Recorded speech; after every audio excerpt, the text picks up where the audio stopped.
Happiness is a lie. At least the kind you've been chasing. You think it's in a better job, more money, a perfect relationship.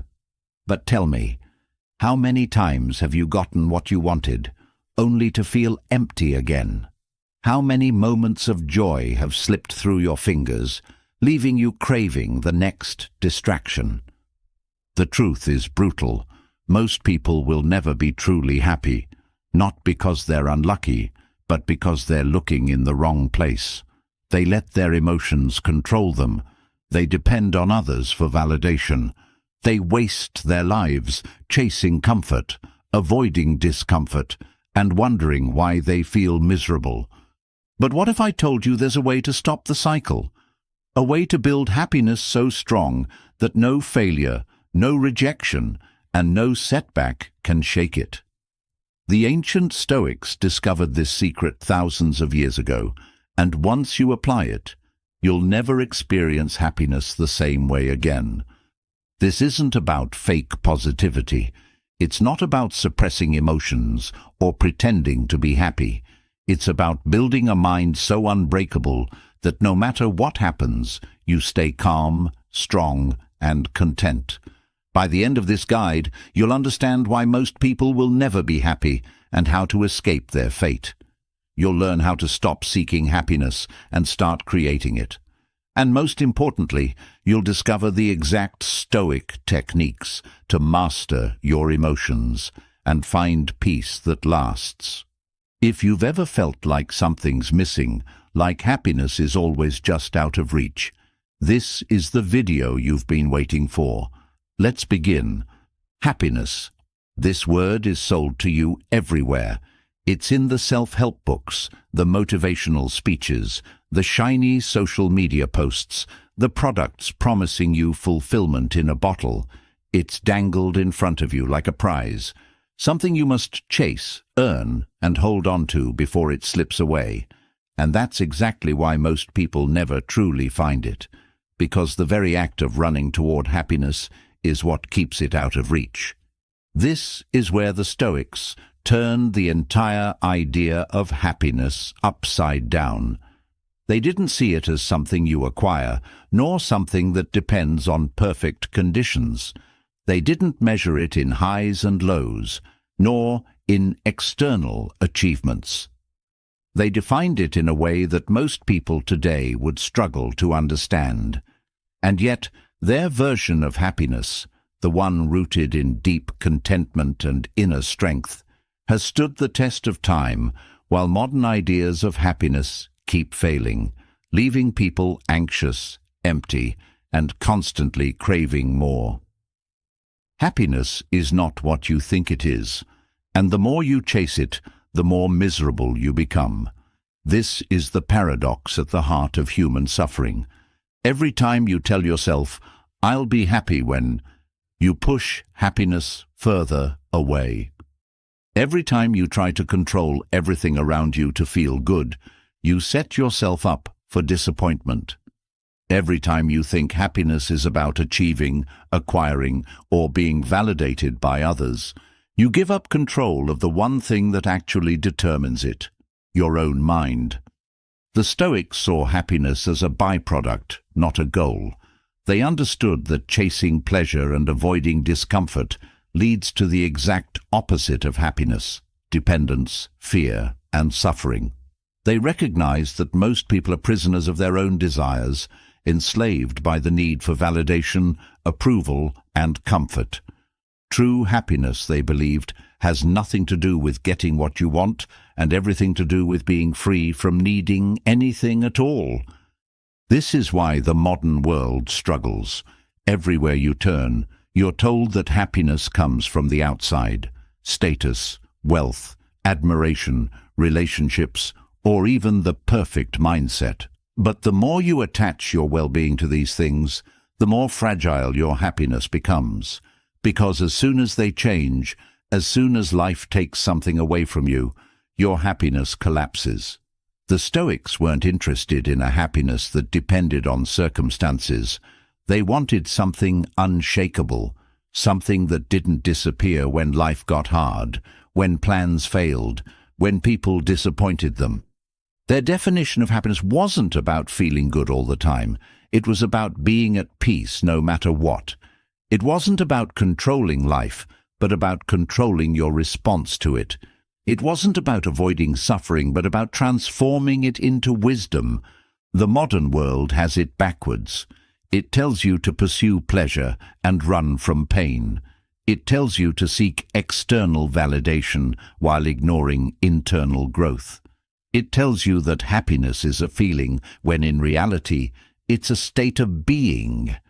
And unless you understand this, you will always be searching, always needing something more, always feeling like happiness is just out of reach. Happiness is not something to chase. It is something to cultivate. It is not something to find. It is something to become. And once you stop running after it, once you stop measuring it by external things, you begin to understand what the Stoics knew all along. Happiness is not in pleasure, but in freedom. Not in acquiring, but in letting go. Not in changing the world around you, but in mastering the world within you. Most people think happiness is about feeling good, about experiencing pleasure and avoiding pain. They structure their entire lives around this belief, choosing comfort over growth, ease over challenge, short-term gratification over long-term fulfillment. And in doing so, they become slaves to their own desires, dependent on things they cannot control, trapped in a cycle of craving and disappointment. The Stoics saw through this illusion. To them, happiness wasn't about pleasure, but about peace. It wasn't about having everything you want, but about wanting nothing that isn't within your control. This is why they emphasized virtues over emotions, wisdom over comfort, discipline over indulgence. They understood that a person who chases pleasure is not free, because their happiness depends on circumstances, and anything that depends on circumstances is fragile. The pursuit of happiness, as modern culture defines it, leads to misery because it creates dependence. If your happiness is tied to wealth, what happens when you lose money? If it is tied to relationships, what happens when someone leaves? If it is tied to success, what happens when you fail? The more conditions you place on happiness, the weaker it becomes. This is why the Stoics cultivated inner contentment. Marcus Aurelius, a man who had everything, power, status, luxury, did not see happiness in any of it. He journaled daily about how fleeting life was, how unreliable fortune could be, and how true happiness comes only from within. Seneca, despite his immense wealth, constantly reminded himself that external things do not create happiness. Only a disciplined and virtuous mind can. Epictetus, born a slave, had nothing but his thoughts, and yet he spoke of happiness as something no one could take from him, because it was never in external things to begin with. The world tells you that happiness comes from the outside. The Stoics tell you that happiness is an inside job. The world tells you to chase it. The Stoics tell you to stop running. The world tells you to seek pleasure. The Stoics tell you to seek wisdom. And only one of these paths leads to lasting peace. One of the biggest traps of modern life is the belief that happiness is something that must be pursued, that if you just work harder, achieve more, look better, gain more followers, or find the right relationship, you will finally feel complete. But this is a lie, because happiness is not the result of getting everything you want. It is the result of wanting less. It is the result of detaching from the illusion that external things will ever make you whole. The greatest freedom in life is not getting what you want, but no longer needing it. When you understand this, you stop being a prisoner to circumstances. You stop needing everything to go your way. You stop fearing loss because you no longer base your happiness on things that can be taken from you. This is what the Stoics mastered, the ability to be at peace, no matter what. This does not mean rejecting pleasure. It does not mean avoiding joy. It means no longer being controlled by them. It means finding happiness in what you already have, rather than suffering over what you don't. It means realizing that everything external is temporary, and that the only lasting peace comes from within. External validation is one of the biggest illusions of happiness. People chase approval, recognition, admiration, thinking these things will finally make them feel worthy. But the moment your happiness depends on the opinions of others, you're no longer in control of it. You hand over your peace to people who might not even care about you, to a society that constantly changes its standards, to a world that never stops demanding more from you. True happiness is not found in being liked, in being admired, in being praised. It is found in being free from the need for any of it. A person who is truly happy does not seek validation. They seek truth. They do not measure their worth by others. They measure it by their own integrity.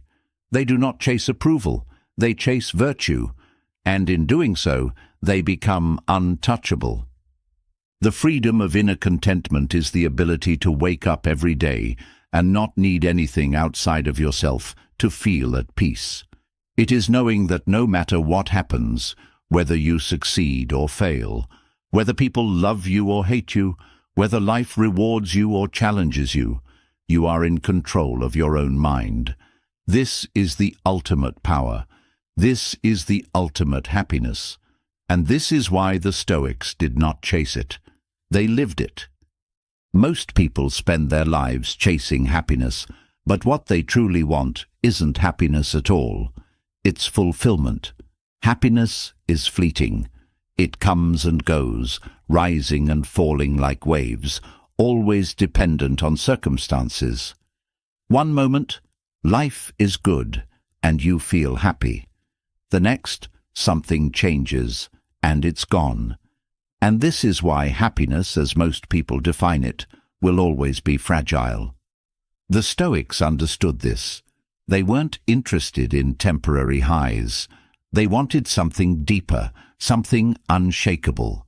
They called it eudaimonia. This wasn't just happiness in the way people understand it today. It was true fulfillment, living a life of meaning, guided by wisdom, virtue, and inner peace. It was not about feeling good all the time, but about being whole, being complete, being in harmony with oneself and the world. This is where most people go wrong. They confuse pleasure with fulfillment. They seek momentary joy, thinking it will lead to lasting peace. They chase external rewards, hoping they will create inner satisfaction. But the Stoics saw through this illusion. They knew that pleasure is deceptive. It feels good in the moment, but it does not nourish the soul. It can be taken away as quickly as it arrives, leaving a person restless, always needing more. True fulfillment, on the other hand, is something no one can take from you. It does not come from wealth, success, relationships, or recognition. It comes from living with purpose, from acting with integrity, from cultivating a mind that is strong and steady, regardless of what happens in the external world. It is the kind of happiness that is not dependent on circumstances. It is the kind of contentment that does not break under pressure. It is the kind of peace that lasts a lifetime. Most people don't realize that pleasure and happiness are not the same thing. Pleasure is easy to get. Anyone can experience it. You eat a good meal, you buy something new, you receive a compliment, and for a moment, you feel happy. But that happiness fades quickly, and soon you are left wanting more. The cycle repeats, and before you know it, your entire life is spent running after things that only satisfy you for a short time. This is why people who seem to have everything, money, fame, power, can still feel empty inside, because what they have is pleasure, not fulfillment. Fulfillment is different. It is not found in external things, but in the way you live. It comes from the choices you make, the discipline you develop, the character you build. It is the satisfaction of knowing that you're living according to your highest values, that you're not compromising your integrity, that you're becoming the person you were meant to be. This is why the Stoics prioritized virtue over pleasure, because they understood that pleasure is unreliable, but virtue is permanent. Living a life of virtue does not mean rejecting joy. It means not being controlled by it. It means understanding that pleasure is a byproduct, not a goal, that the deepest form of happiness comes not from indulging, but from mastering oneself. A person who lives with wisdom and discipline will experience moments of joy, just like anyone else. But unlike those who rely on pleasure to feel good, their happiness is not dependent on it. They can lose everything and still be at peace, because what they value most is something that cannot be taken away, their own integrity. This is why the Stoics did not pursue happiness in the way most people do. They did not see it as a feeling to chase, but as a result of living well. They believed that fulfillment comes not from seeking comfort, but from cultivating strength. Not from avoiding challenges, but from facing them with courage. Not from getting what you want, but from learning to be content with what you have. A person who chases pleasure will always be at the mercy of the world. They will always be dependent on something outside of themselves to feel good. But a person who pursues virtue will always be in control, because their happiness does not come from what happens to them, but from how they respond to life. Most people today are caught in a cycle of desire and dissatisfaction. They think that if they just achieve one more thing, earn a little more money, receive a little more recognition, they will finally be happy. But once they get what they wanted, they realize it wasn't enough. So they set a new goal, chase after a new pleasure, hoping that this time it will fulfill them. But it never does, because the problem is not that they haven't achieved enough. The problem is that they are looking for happiness in the wrong place. The Stoics knew that lasting fulfillment is not about acquiring, but about becoming.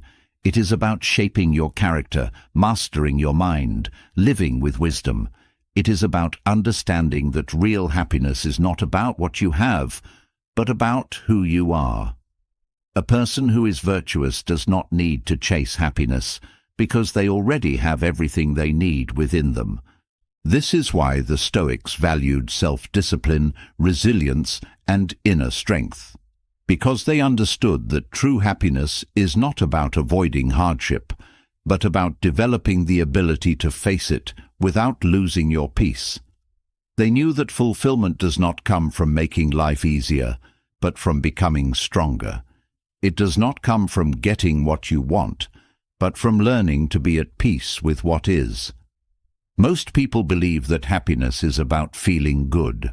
The Stoics believed that happiness is about being good. It is about living in alignment with your highest values, about acting with integrity even when no one is watching, about choosing wisdom over impulse, courage over comfort, discipline over indulgence. Because in the end, a person who has everything but lacks virtue will never feel fulfilled.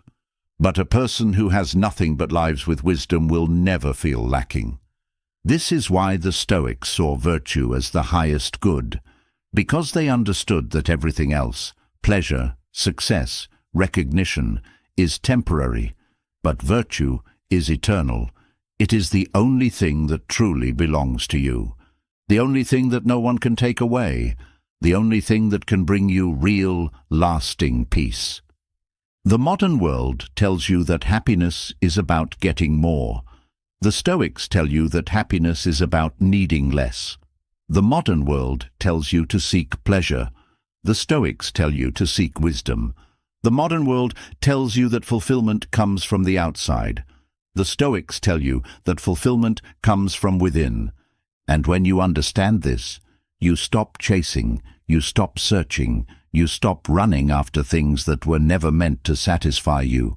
You realize that happiness is not something to find, but something to cultivate. That fulfillment is not something to pursue, but something to become. That true peace is not in pleasure, but in mastery of the self. This is eudaimonia, the state of deep, lasting fulfillment that comes from living with virtue. And once you stop measuring happiness by external things, once you stop being a slave to pleasure, once you start living with wisdom, you experience a kind of peace that nothing in the external world can shake. This is the happiness the Stoics pursued. This is the happiness that does not depend on circumstances. This is the happiness that cannot be lost. Most people live as if life is supposed to be easy, as if problems are mistakes, as if hardship is unfair. They resent difficulties, complain about obstacles, and resist the very things that could make them stronger. But what if every problem was an opportunity? What if the worst experiences in life were not setbacks, but stepping stones? This is the power of perspective. The ability to reframe challenges is the foundation of inner peace. Because suffering is not caused by events themselves, it is caused by the way we interpret them. The Stoics understood this deeply. They knew that external circumstances are unpredictable, but the one thing always within our control is how we choose to see them. Life will present hardships. People will disappoint you. Plans will fail. Uncertainty will be constant. But none of these things have the power to disturb you unless you allow them to. Your mind is the gatekeeper of your suffering and your peace. If you master perspective, you master your reality. This is why the Stoics practiced amor fati, the love of fate. They did not simply accept what happened to them, they embraced it fully, as if it were exactly what they needed. They saw misfortunes as training, difficulties as teachers, pain as purification. They understood that reality does not bend to personal desires. Resisting it only leads to frustration. But when you align yourself with the natural flow of life, when you stop wishing for things to be different and start working with what is, you become unshakable. Most people react to problems with frustration. They ask, "Why is this happening to me?" But the Stoic reframes the question, "How can this serve me?" A person who sees an obstacle as unfair will be crushed by it. A person who sees it as an opportunity will use it to grow. The same event, the same struggle, the same loss. Two different people will experience it in completely different ways, simply because of their perspective. There is nothing more powerful than this shift in thinking. A person who believes life is against them will always feel like a victim, but a person who believes life is working for them, even in hardship, will always find a way to rise. This is not positive thinking. This is not about pretending everything is good. It is about seeing things as they are, without distortion, without unnecessary suffering, and finding the best possible way forward. Every difficulty in life contains a lesson, but most people never see it because they are too focused on complaining about the problem instead of learning from it. The Stoics trained their minds to welcome challenges because they understood that hardship was not an interruption, it was the path. They believed that adversity builds the soul, that the fire of struggle refines character, that discomfort is not something to avoid, but something to embrace. And because of this, they were never truly defeated. They saw setbacks as temporary, failures as feedback, difficulties as exercises in strength. Life will always throw unexpected obstacles in your way. Some will be small. Some will shake you to your core. But the way you respond determines whether they break you or build you. A weak mind sees misfortune as a punishment. A strong mind sees it as preparation. The only difference between the two is perspective. Many people believe happiness is found in ease, but the Stoics knew that real peace comes from being unshaken in difficulty. The ability to reframe obstacles is not just a technique, it is a way of life. It is the difference between being controlled by circumstances and using them as fuel for growth. It is the mindset that allows you to navigate chaos without losing yourself. This is why amor fati is such a radical concept. Most people spend their lives trying to change what they cannot control, hoping that if they just arrange everything perfectly, they will finally find peace. But peace does not come from the outside. It comes from radical acceptance. It comes from no longer fighting reality, from no longer believing that things should be different. It comes from understanding that every experience, good or bad, is shaping you, preparing you, making you stronger. The reason most people struggle with difficulties is because they resist them. They label situations as bad or unfair, and in doing so, they create suffering where there doesn't need to be any. The Stoic, however, does not label events in this way. They do not see hardship as misfortune, but as training. They do not see obstacles as interruptions, but as opportunities. They do not waste time wishing for easier conditions. They focus on becoming stronger. To master perspective is to free yourself from unnecessary suffering. It is to understand that pain is inevitable, but suffering is optional. It is to realize that every event in life can serve you if you allow it to.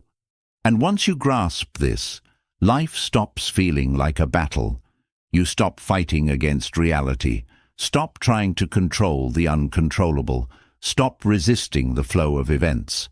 Instead, you move with life, using everything, especially the difficulties, to make you wiser, more resilient, more at peace. There is nothing in this world that can break a person who has mastered their perspective. A storm may come, but they stand firm. A loss may occur, but they do not collapse. A hardship may arise, but they turn it into fuel. Because they understand that life is not supposed to be free of problems. It is supposed to challenge you, sharpen you, refine you. And if you meet every challenge with the right mindset, you will find a kind of peace that no misfortune can take away. This is what the Stoics knew. This is what made them unbreakable. And this is why perspective is the key to true inner peace. People live in chains without realizing it. They believe they are free, but their happiness is held hostage by things they cannot control. They chase pleasure, status, approval, and material wealth, thinking these things will finally bring them peace. But every time they reach for happiness, it slips through their fingers. They want more. They need more. And in that endless cycle of desire, they become prisoners of their own cravings. This is the great illusion of life, the belief that fulfillment comes from acquiring, from holding on, from controlling. But the more a person clings, the more they suffer. A person who cannot let go is never at peace. They fear losing what they have. They resent not getting what they want. And they exhaust themselves chasing things that will never truly satisfy them. They have given their power away to external things, believing that happiness exists outside of themselves. But happiness is not something to be found. It is something to be cultivated by removing what stands in its way. The Stoics understood this deeply. They did not reject wealth, love, or success, but they refused to be owned by them. They saw that attachment was the root of suffering, not because possessions, ambitions, or relationships are bad, but because clinging to them creates fear, anxiety, and disappointment. A person who believes they need something to be happy will always live in fear of losing it. A person who ties their self-worth to an outcome will always be at the mercy of things outside their control. This is why the Stoics practiced non-attachment, not as an act of rejection, but as a path to freedom. Letting go is the most radical act a person can take. It is to strip life of unnecessary suffering. It is to remove the conditions placed on happiness. It is to say, I can have this, but I do not need it. I can lose this, but I'm still whole. I can walk away, and I will still be at peace. This is not indifference. This is not apathy. It is the ability to engage with life fully without being enslaved by it. A person attached to material wealth is never free. They may have riches, but their mind is in chains. They live in fear of losing what they have, of not having enough, of never being satisfied. Their happiness depends on numbers in a bank account, on possessions, on things that rust and decay. But a person who sees wealth as indifferent, as something that can be used but not clung to, moves through life with ease. If money comes, they use it wisely. If it goes, they remain unshaken. Their peace does not depend on what is in their hands, but on the strength of their mind. It is the same with relationships. A person who is desperate for love, who fears solitude, who needs constant validation, will always suffer. They will compromise their dignity to keep people in their lives.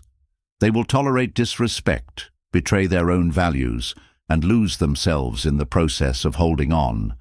But a person who loves without attachment is free. They do not chase, they do not beg, they do not cling. They give love fully, but they do not make their happiness dependent on another person. If someone stays, they appreciate them. If someone leaves, they let them go with grace. The greatest pain in life comes not from loss itself, but from resistance to loss. A person who cannot let go will always suffer because they are trying to control what is not meant to be controlled. They believe that if they hold on to they can prevent change, prevent endings, prevent life from moving in its natural course. But life does not obey personal desires. People change, circumstances shift, everything is in motion. To resist this is to fight reality itself, and that is a battle no one ever wins. Non-attachment does not mean withdrawal from life. It does not mean rejecting all desires, living without ambition, or refusing to care. It means engaging with life fully, but without addiction to outcomes. It means doing your best, and then surrendering the result. It means enjoying things without fearing their loss. It means appreciating people without trying to possess them. It means walking through life with open hands rather than clenched fists. Many people think happiness comes from getting what they want, but in reality, happiness comes from being free of the need for anything.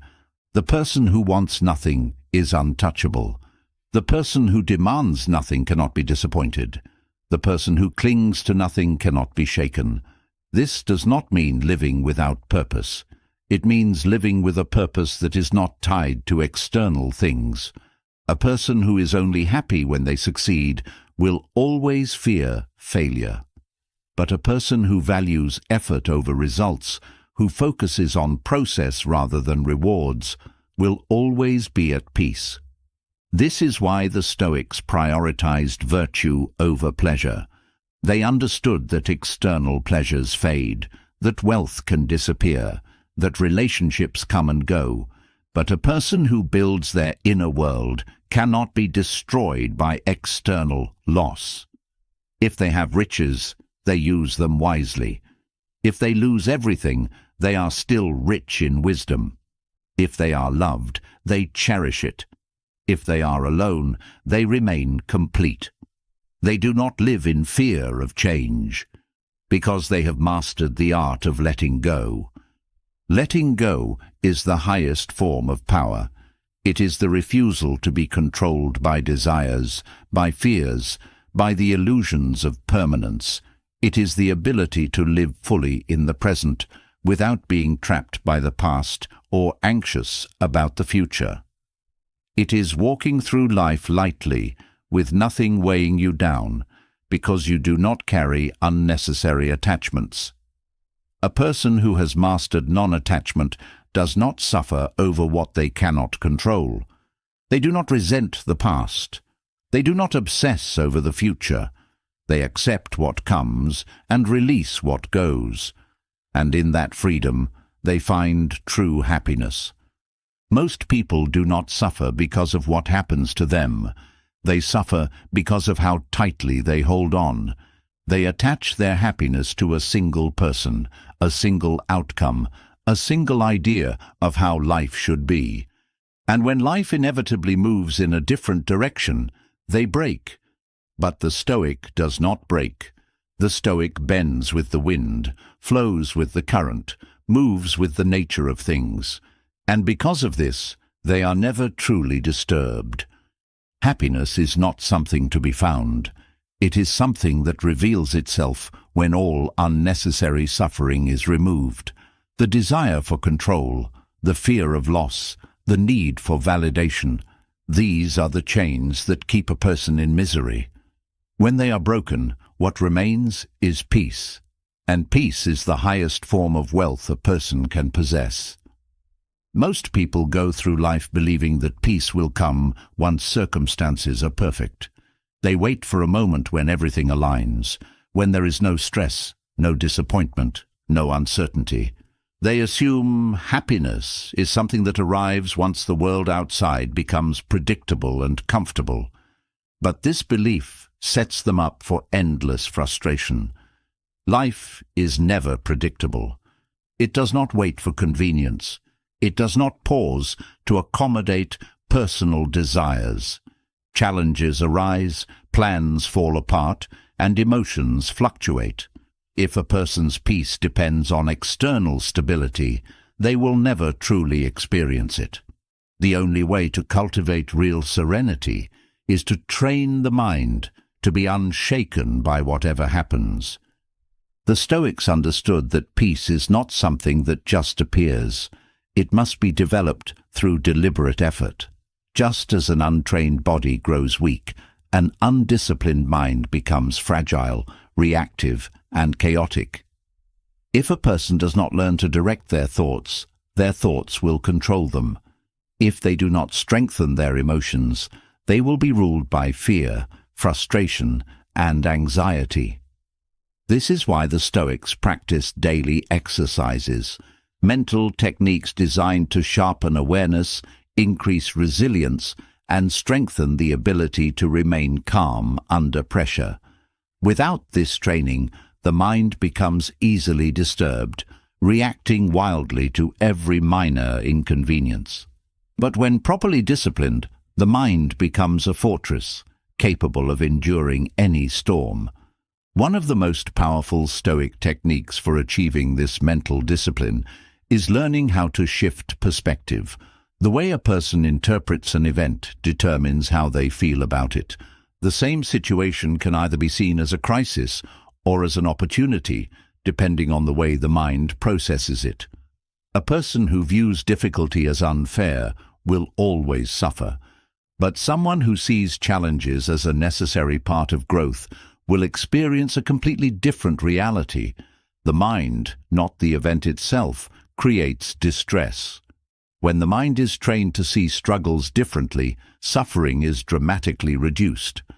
Marcus Aurelius captured this idea in one of the most important Stoic principles. The impediment to action advances action. What stands in the way becomes the way. This means that whatever appears to block progress can actually become the path forward. Instead of resisting problems, a trained mind embraces them as necessary parts of life. This shift in thinking changes everything. A difficult situation that once seemed unbearable transforms into a valuable lesson in patience, endurance, and wisdom. Failure is no longer feared, but seen as a teacher. Rejection is not an attack, but an opportunity for refinement. Every hardship, rather than being an obstacle, becomes fuel for growth. People who see obstacles as unfair remain trapped in frustration. They spend their energy wishing things were different, resenting every inconvenience. They view setbacks as personal injustices rather than as natural parts of life.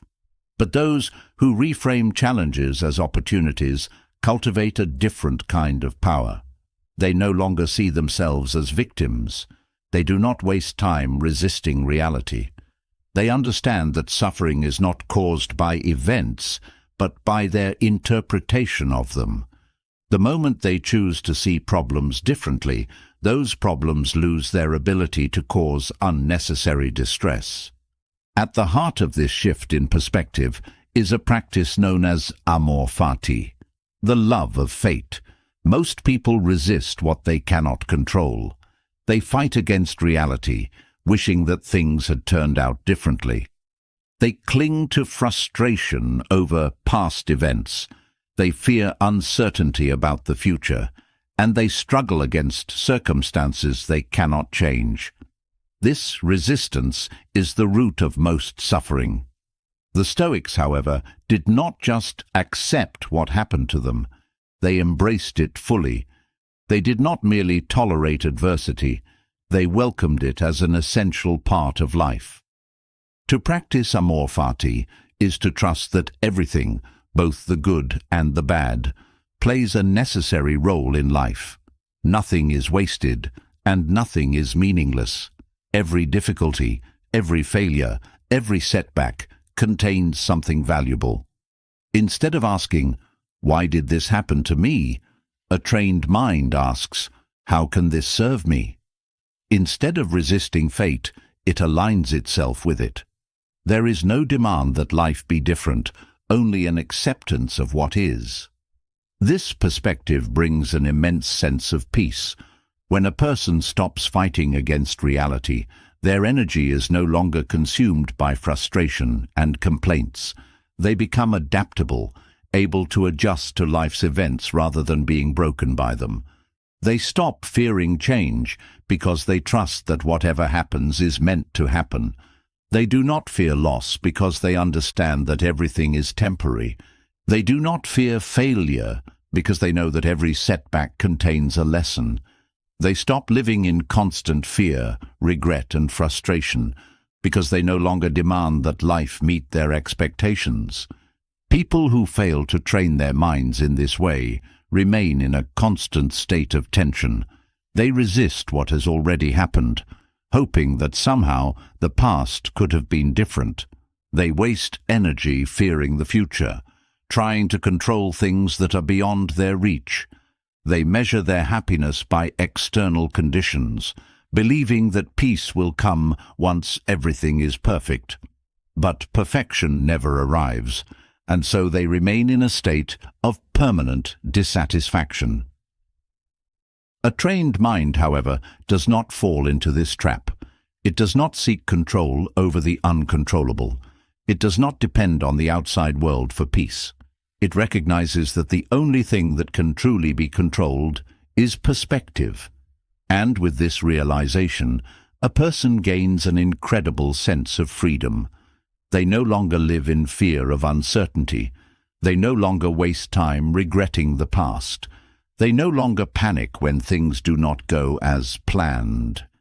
Instead, they move through life with a steady sense of calm, knowing that every challenge, every unexpected change, every difficult moment is not a threat, but an opportunity. This is the difference between a person who has mastered their mind and a person who is enslaved by it. A person who has trained their perspective does not crumble under pressure. They do not fear discomfort, because they understand that struggle is a part of growth. They do not allow external events to dictate their emotions. because they have learned to control how they interpret those events. They are not weakened by difficulty, because they see difficulty as fuel for strength. They are not at war with life, because they understand that everything, both the good and the bad, serves a purpose. Those who fail to train their perspective remain prisoners of their own minds. They suffer not because life is cruel, but because they resist what they cannot control. They live in a constant state of dissatisfaction, always waiting for things to change before they allow themselves to feel at peace. They do not realize that peace was never about controlling the world. It was always about controlling how they see it. But those who embrace the Stoic discipline of perspective training gain something rare. They no longer live in fear, frustration, or resentment. They no longer feel like victims of circumstances. They see obstacles as teachers. They embrace challenges as part of the process. They understand that nothing in life is inherently good or bad. It is only the mind's interpretation that makes it so. And because they have mastered their ability to control that interpretation, they are free. Mastering the mind is not about reading philosophy or memorizing quotes. It is about a relentless, daily commitment to discipline, training oneself to remain steady, regardless of what happens in the outside world. Without this training, the mind is a fragile thing, easily swayed by emotions, external events, and fleeting desires. Without discipline, it panics when life becomes uncertain. It clings to what is comfortable, and it constantly seeks reassurance from things beyond its control. A mind left untrained is a mind at war with itself. The Stoics did not seek peace by avoiding hardship or controlling the world around them. They found peace by strengthening their inner world to the point that nothing external could shake them. They treated mental resilience like a skill, something to be sharpened, refined, and tested. Just as an athlete conditions their body for endurance, the Stoics conditioned their minds for stability. They did not wait for challenges to arise before preparing themselves. They trained every day so that when hardship inevitably arrived, they were ready. A warrior does not sharpen their sword in the middle of battle. A Stoic does not attempt to cultivate inner peace only when life becomes difficult. The work must be done in advance. A person who does not train their mind is at the mercy of their emotions. They react impulsively, allowing fear, anger, and frustration to dictate their actions. They become slaves to their circumstances, constantly thrown off balance by events beyond their control. The Stoics understood that true freedom is not the ability to control external events, but the ability to remain unshaken by them. This is why they developed practices, exercises designed to strengthen the mind and ensure that it remains steady in all situations. One of the most powerful disciplines was reflection. At the end of each day, the Stoics would review their actions, holding themselves accountable for their thoughts, behaviors, and emotions. They did not excuse their mistakes or allow their ego to protect them from self-examination. They faced their shortcomings with honesty, understanding that awareness is the first step toward mastery. A person who does not reflect on their own actions repeats the same mistakes. They live unconsciously, unaware of their patterns, unable to break free from their weaknesses. But those who practice self-examination sharpen their awareness. They recognize where they have fallen short, they correct their course, and they refine their character. Another essential practice was visualization. Most people hope for the best and fear the worst. The Stoics took a different approach. They prepared for everything. They visualized loss so that if it ever occurred, they would not be caught off guard. They anticipated hardship so that when it arrived, they were already mentally prepared. They practiced responding to insults, betrayal, and failure in their minds before these events ever took place. By doing so, they ensured that no challenge would ever break them. A person who expects everything to go well is easily shaken when it does not. But a person who has already rehearsed adversity is unshakable. Training the mind was not just about mental exercises. It was about action. The Stoics deliberately exposed themselves to discomfort to ensure that they did not grow weak. Seneca, despite his wealth, slept on the floor to remind himself that luxury was not a necessity. Marcus Aurelius, despite his status as emperor, disciplined himself to live simply and without indulgence. They understood that comfort breeds dependency, and dependency weakens the mind. A person who cannot handle discomfort is controlled by their cravings. They seek pleasure over discipline, comfort over resilience, indulgence over restraint. But a person who has trained themselves to endure hardship without complaint is truly free. They do not fear loss because they have already practiced living with nothing.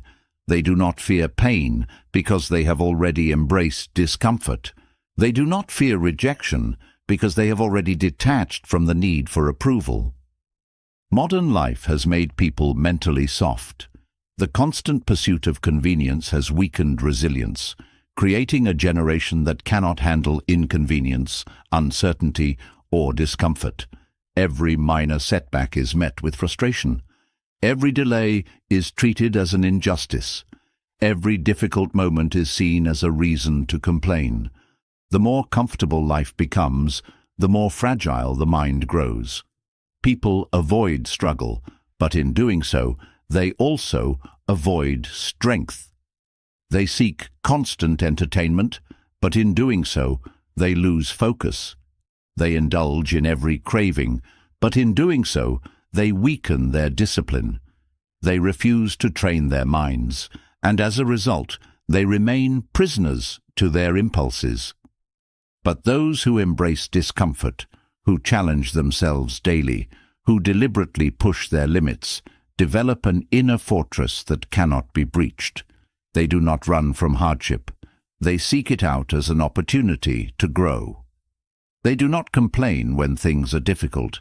They view difficulty as training. They do not resist the natural challenges of life. They accept them as necessary conditions for strength. This mindset creates an individual who is unbreakable, not because life is easy, but because they have trained themselves to remain steady, no matter what. Without training, the mind reverts to its default state, reactive, fragile, and easily disturbed. It clings to expectations, panics in uncertainty, and desperately seeks control over things that were never within its power.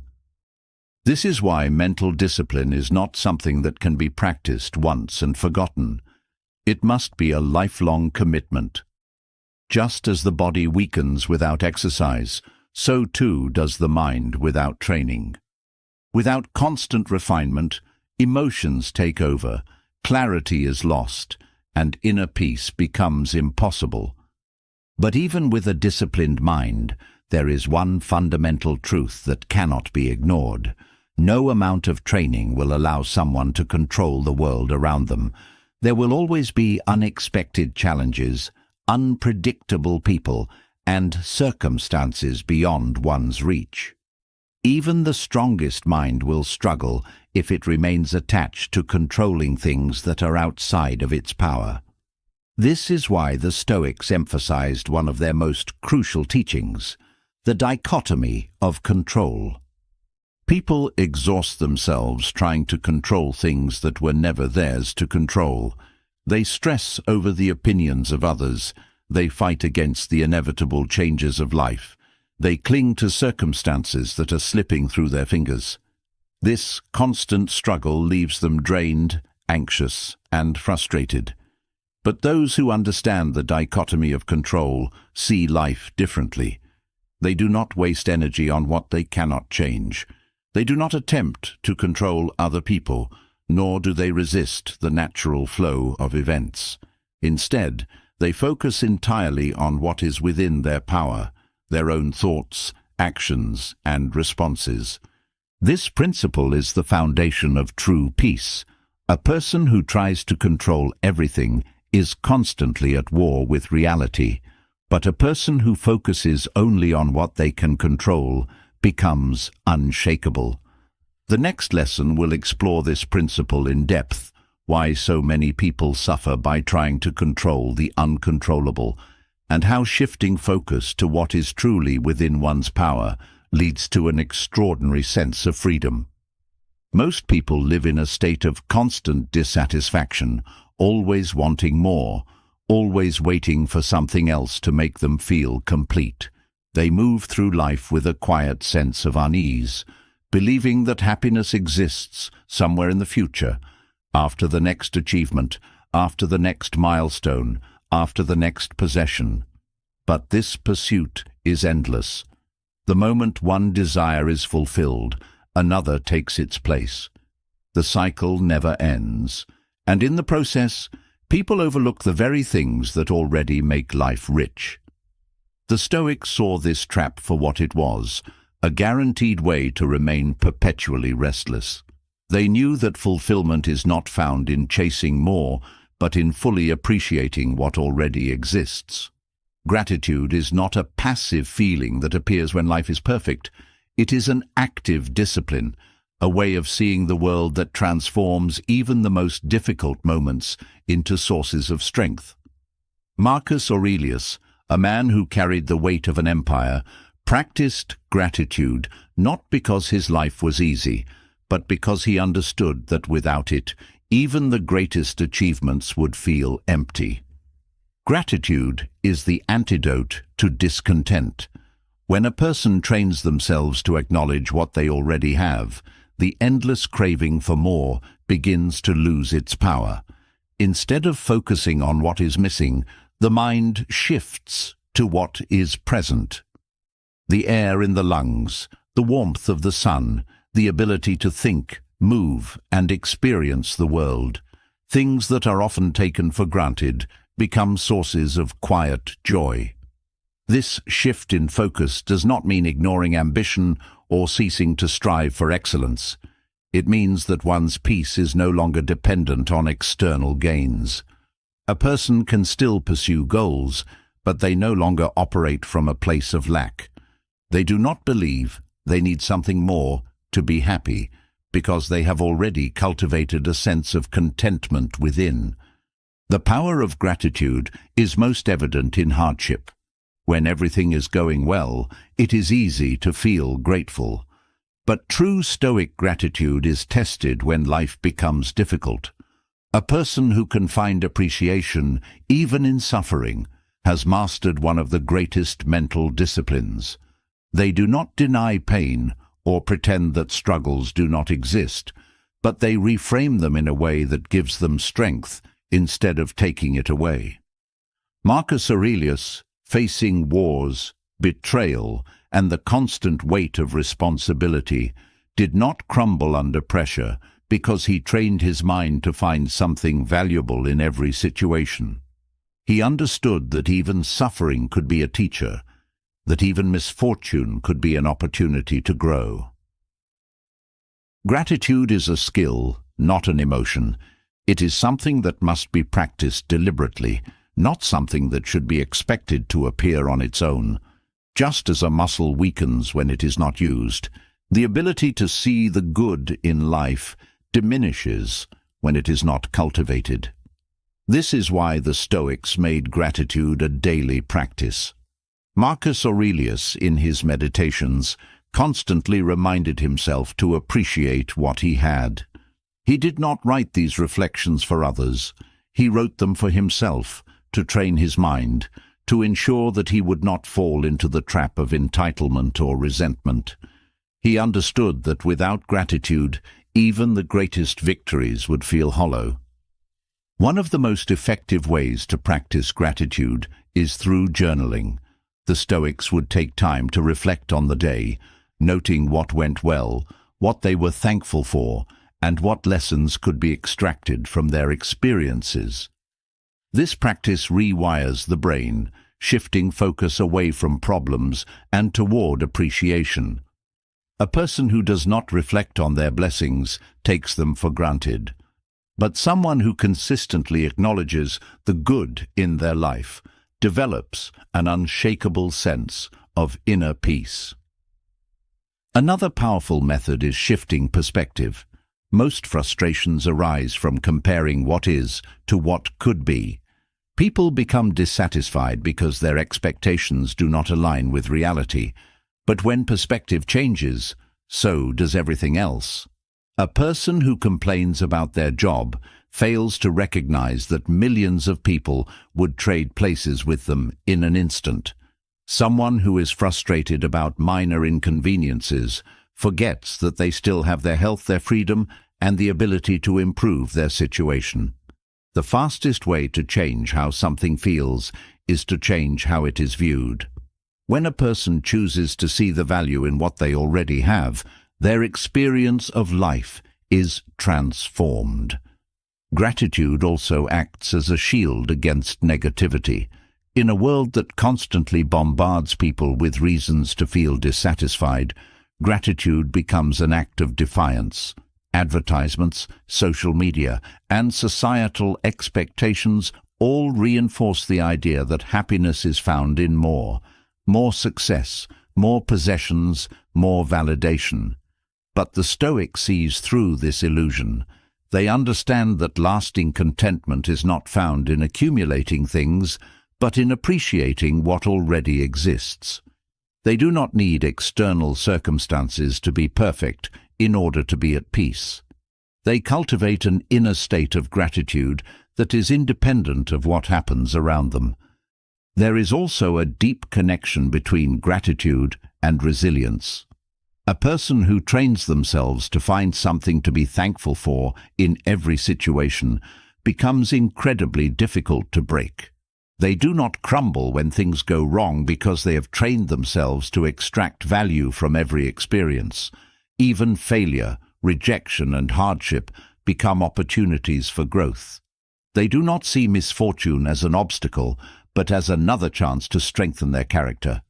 This mindset allows them to navigate life with a sense of calm, knowing that nothing can truly take away their peace unless they allow it to. Gratitude is not about ignoring problems or pretending that life is perfect. It is about choosing to focus on what is good, even when things are difficult. It is about recognizing that no matter what is happening, there is always something to appreciate. This mindset does not just make life more enjoyable, it makes a person stronger. When gratitude becomes a way of life, external circumstances lose their power to dictate emotions. A person no longer waits for happiness to come from the outside. They generate it from within. Most people spend their lives running from discomfort, believing that happiness is found in ease, luxury, and uninterrupted pleasure. But if that were true, then those who have the most comfort would be the happiest. Yet, they aren't. Instead, they are often the most restless, dissatisfied, and fragile. The more someone avoids discomfort, the more intolerable even the smallest inconvenience becomes. This is where the ancient Stoics took a radically different approach. Instead of fearing hardship, they welcomed it. Instead of clinging to comfort, they deliberately introduced controlled discomfort into their lives. Because they understood a truth that most people today have forgotten: comfort weakens while challenge strengthens. Seneca, one of Stoicism's greatest thinkers, practiced voluntary discomfort to ensure that he would never become dependent on luxury. He slept on the floor, ate the simplest meals, and wore rough clothing, not out of necessity, but as a test. He wanted to train himself to endure hardship before life forced it upon him. If he could find peace in discomfort, then no misfortune could ever truly harm him. This was not self-punishment. It was self-liberation. The more he stripped himself of unnecessary indulgences, the more he realized that happiness had nothing to do with external conditions and everything to do with inner mastery. The modern world teaches the opposite. It convinces people that happiness is found in eliminating struggle, in making everything as easy and comfortable as possible. But this pursuit leads to weakness, not fulfillment. The mind, like the body, grows fragile when it is not tested. When someone spends their life avoiding discomfort, their tolerance for hardship shrinks. Even minor inconveniences begin to feel unbearable. But when a person deliberately steps into discomfort, something shifts. Their mind becomes sharper, their resilience deepens, and their confidence grows, not because their life has gotten easier, but because they have gotten stronger. Strength is not built in safety. A muscle that is never used withers away. A mind that is never challenged becomes dull. People who have never experienced difficulty are the first to break when adversity strikes. But those who have trained themselves to endure discomfort develop an unshakable core. They do not panic when hardship arrives, because they have already faced it on their own terms. This is the essence of voluntary discomfort. It is not about suffering for the sake of suffering, but about training the mind to detach from the need for constant ease. One of the most powerful effects of this practice is how it rewires the way a person experiences pleasure. When someone indulges in luxury all the time, it ceases to feel special. It becomes normal, expected, and eventually unfulfilling. But when a person regularly deprives themselves of excess, they gain a new appreciation for the simplest joys. A basic meal tastes extraordinary after a fast. A soft bed feels luxurious after a night on the floor. Comfort is no longer something taken for granted, but something deeply valued. This shift in perspective restores the ability to experience genuine gratitude, a skill that is increasingly rare in a world obsessed with more. Voluntary discomfort also strengthens discipline. Most failures in life do not come from a lack of talent or intelligence, but from a lack of self-control. People struggle to resist temptation, to stay focused, to follow through on their commitments, not because they are incapable, but because they have not trained their willpower. Every time a person willingly chooses discomfort, they sharpen their discipline. They prove to themselves that they can endure, that they are not controlled by impulses, that their mind is stronger than their cravings. This ability to delay gratification is one of the most valuable skills a person can develop, and it spills over into every area of life, from health and career to relationships and personal growth. Beyond discipline, voluntary discomfort shatters fear. Most people are held back in life, not by real obstacles, but by their fear of them. They avoid challenges, risks, and opportunities because they believe they are not strong enough to handle them. But this belief is only true for those who never push themselves. The moment someone proves to themselves that they can endure discomfort, their fears lose their grip. They become bolder, more willing to step into the unknown, because they no longer see hardship as something to be feared, but as something to be mastered. Throughout history, the most resilient individuals have been those who embraced hardship instead of avoiding it. The Spartans trained their warriors in brutal conditions so that real battles would feel easy by comparison. Buddhist monks practiced detachment by voluntarily giving up material pleasures, training their minds to find peace in simplicity. Elite athletes push their bodies to the limit, enduring pain and exhaustion so they can reach levels of performance that seem impossible to the average person. The pattern is the same. Those who expose themselves to controlled hardship become strong. Those who avoid it become weak.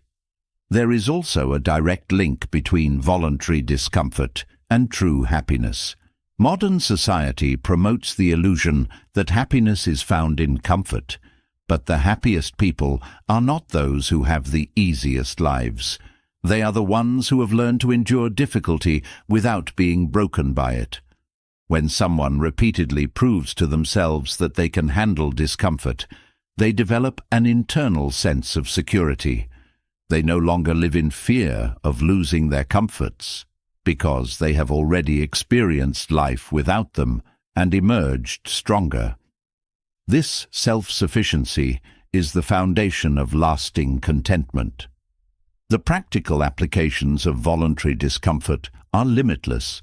If someone struggles with self-discipline, they can practice fasting, cold exposure, or cutting out unnecessary luxuries. If they fear rejection, they can deliberately put themselves in situations where they must face it.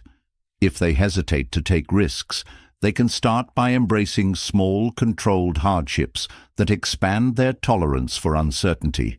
Every deliberate act of discomfort is a step toward greater resilience, greater freedom, and greater happiness. Consistency is the key to making this practice effective. A single difficult experience does not build strength. Resilience is forged through repeated exposure, through a daily habit of stepping outside the comfort zone. The Stoics did not occasionally test their endurance. They made it a way of life. They understood that the world is unpredictable, that suffering is inevitable, and that the only way to face it with dignity is to be prepared. This preparation is what separates those who crumble under pressure from those who rise above it. Life will test everyone at some point, through loss, failure, hardship, and pain. The question is not whether these challenges will come, but whether a person will be ready for them.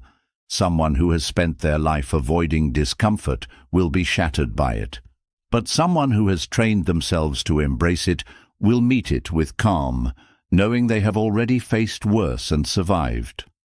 The next step in mastering this mindset is understanding that resilience alone is not enough. Strength must be paired with perspective. A person who has built toughness but lacks wisdom will still be at the mercy of external events. True inner peace comes not just from enduring hardship, but from interpreting it correctly. This is where the Stoic practice of shifting perception comes into play. The next section will explore how the mind can turn even the worst situations into opportunities, how perspective shapes reality, and why mastering one's interpretation of events is the ultimate key to unshakable peace. Chaos is unavoidable. Life will throw storms your way, some expected, others blindsiding you when you least anticipate them. People will betray you. Plans will collapse. Moments of peace will be shattered by sudden waves of uncertainty, conflict, or loss. The world does not promise order, nor does it bend itself to your convenience. Most people react to this unpredictability with frustration, anxiety, and panic. They fight against reality, hoping that life will finally grant them stability, that the chaos will settle, that the world will stop testing them. But it never does. And so, they remain in a constant state of turmoil, allowing every disruption to dictate their inner state. The Stoics, however, mastered a different approach. They understood that the only true control anyone has is over their own mind. External events are unstable, unpredictable, and often brutal, but the mind, if trained properly, can remain untouched by them. This is the essence of remaining calm amidst chaos. It is not about controlling the outside world, but about controlling how you interpret and respond to it. It is about becoming the eye of the storm, untouched by the violent winds around you. The chaos may rage on, but it does not have to disturb your inner stillness. This ability to stay composed in difficult situations is not an inborn trait. It is a skill, and like any skill, it can be developed through deliberate practice. The first step is to recognize that panic is always optional. People believe that they are forced into stress, that anxiety is an automatic reaction to difficult events. But this is not true. Panic is not the situation itself. It is your interpretation of the situation. When you face a setback, a rejection, a financial crisis, or an unexpected loss, your initial emotional reaction is a result of years of untrained thinking. Your mind instinctively treats every difficulty as a crisis, triggering fear and resistance. But just because this reaction is automatic does not mean it is correct. The ability to stay calm starts with a single realization. You are not your emotions. Just because fear arises does not mean you have to obey it. Just because anger flares up does not mean you have to act on it. Most people are ruled by their emotions, reacting to them without question. They let frustration, stress, and worry consume them, assuming these responses are inevitable. But the Stoics understood that emotions are merely signals, not commands. You may feel fear, but you do not have to submit to it. You may feel anger, but you do not have to let it drive you. The moment you separate yourself from your emotions, you reclaim control. One of the most powerful exercises for maintaining composure in chaos is the practice of observing your thoughts without engaging with them. When something upsetting happens, the mind races with worst-case scenarios, amplifying the problem and dragging you into unnecessary suffering. But if you take a step back and simply watch these thoughts instead of believing them, their power over you weakens. Marcus Aurelius frequently reminded himself, "You have power over your mind, not outside events. Realize this, and you will find strength." Instead of being lost in frustration or fear, he trained himself to view his own mind as an observer. He watched his impulses rise, but he did not act on them. He allowed thoughts to pass without latching onto them. This detachment is what allowed him to remain calm, even in moments of extreme crisis. Another essential practice is slowing down before responding. Most emotional chaos comes not from external events, but from impulsive reactions.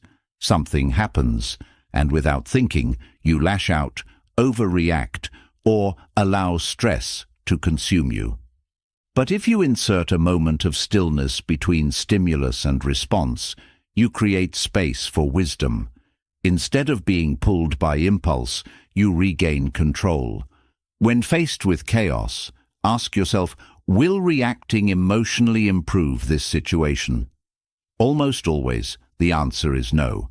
Almost always, a measured response is the best response. Perspective is also a powerful tool for maintaining calm. The mind has a habit of magnifying problems, making them seem larger and more devastating than they actually are. But the Stoics trained themselves to zoom out. They practiced looking at difficulties from a wider lens.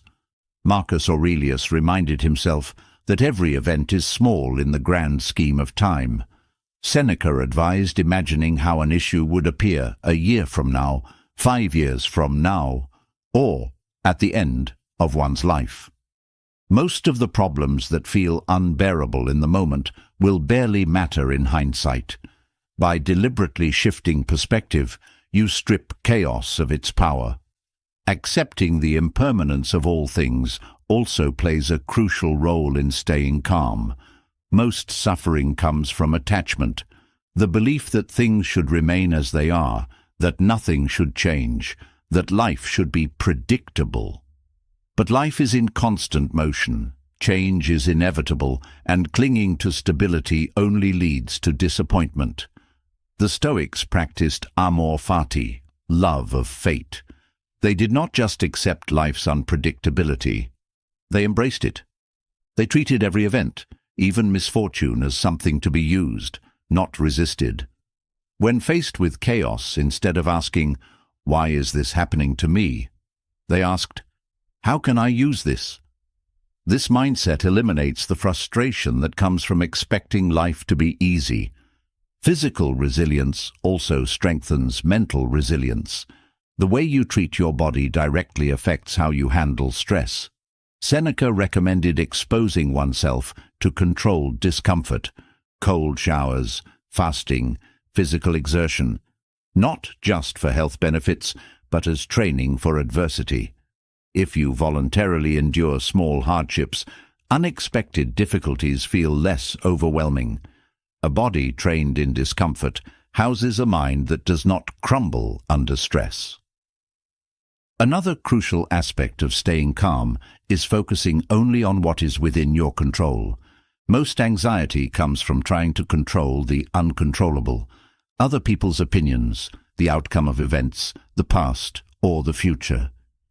But worrying about these things is wasted energy. The Stoics mastered the art of letting go. They focused only on their own actions, thoughts, and choices, understanding that everything else was outside their command. This mindset eliminates a massive amount of unnecessary stress. Rituals also play a role in emotional stability. Having a structured morning and evening routine creates a sense of control amidst external chaos. The Stoics practiced journaling, reflecting on their thoughts, and mentally preparing for the day ahead. A morning practice of reviewing potential challenges makes difficulties feel less surprising, while an evening practice of reviewing the day's events allows the mind to release tension before sleep. These simple habits build an internal sense of order, even when the outside world is chaotic. Mastering calmness is not about never feeling emotions. It is about not being ruled by them. It is about training the mind to remain still, even when everything around you is shaking. It is about shifting from reactivity to control, from resistance to acceptance, from panic to clarity. This level of composure is not developed overnight, but through consistent practice. Each moment of frustration is an opportunity to train. Each instance of stress is a test. The more you practice stepping back, detaching from emotions, and shifting perspective, the stronger your inner calm becomes. The ability to remain steady in chaos is one of the most powerful skills anyone can develop. It protects you from being controlled by circumstances. It allows you to navigate life's storms without being thrown off course. It makes you unshakable, but calmness alone is not enough. True resilience requires more than just staying composed. It requires turning every challenge into an opportunity for growth. Discipline is often misunderstood. People see it as restriction, as limitation, as a rigid force that suffocates joy. They believe that happiness comes from absolute freedom, doing whatever they want, whenever they want, with no rules, no structure, and no constraints. But those who have lived this way for long enough eventually come to a painful realization. Unrestricted freedom leads to chaos. A life without discipline does not bring joy. It breeds disorder, regret, and emptiness. The very thing people try to avoid, restriction, ends up being the only path to true fulfillment. The paradox is this: only through self-mastery can a person experience real happiness. Most people chase pleasure, mistaking it for happiness. They indulge in distractions, impulsively satisfying desires, assuming that the absence of rules means the presence of joy. But fleeting pleasures never lead to lasting satisfaction. They create a hunger that never ends, a craving that grows stronger the more it is indulged. The lack of self-control does not bring freedom. It brings enslavement to impulses. The person who eats whatever they want, spends recklessly, procrastinates endlessly, and avoids discipline is not free. They are at the mercy of their desires. They are dragged around by their emotions, their habits, and their weaknesses. True freedom does not mean the absence of rules. It means the presence of self-command. The Stoics understood this deeply.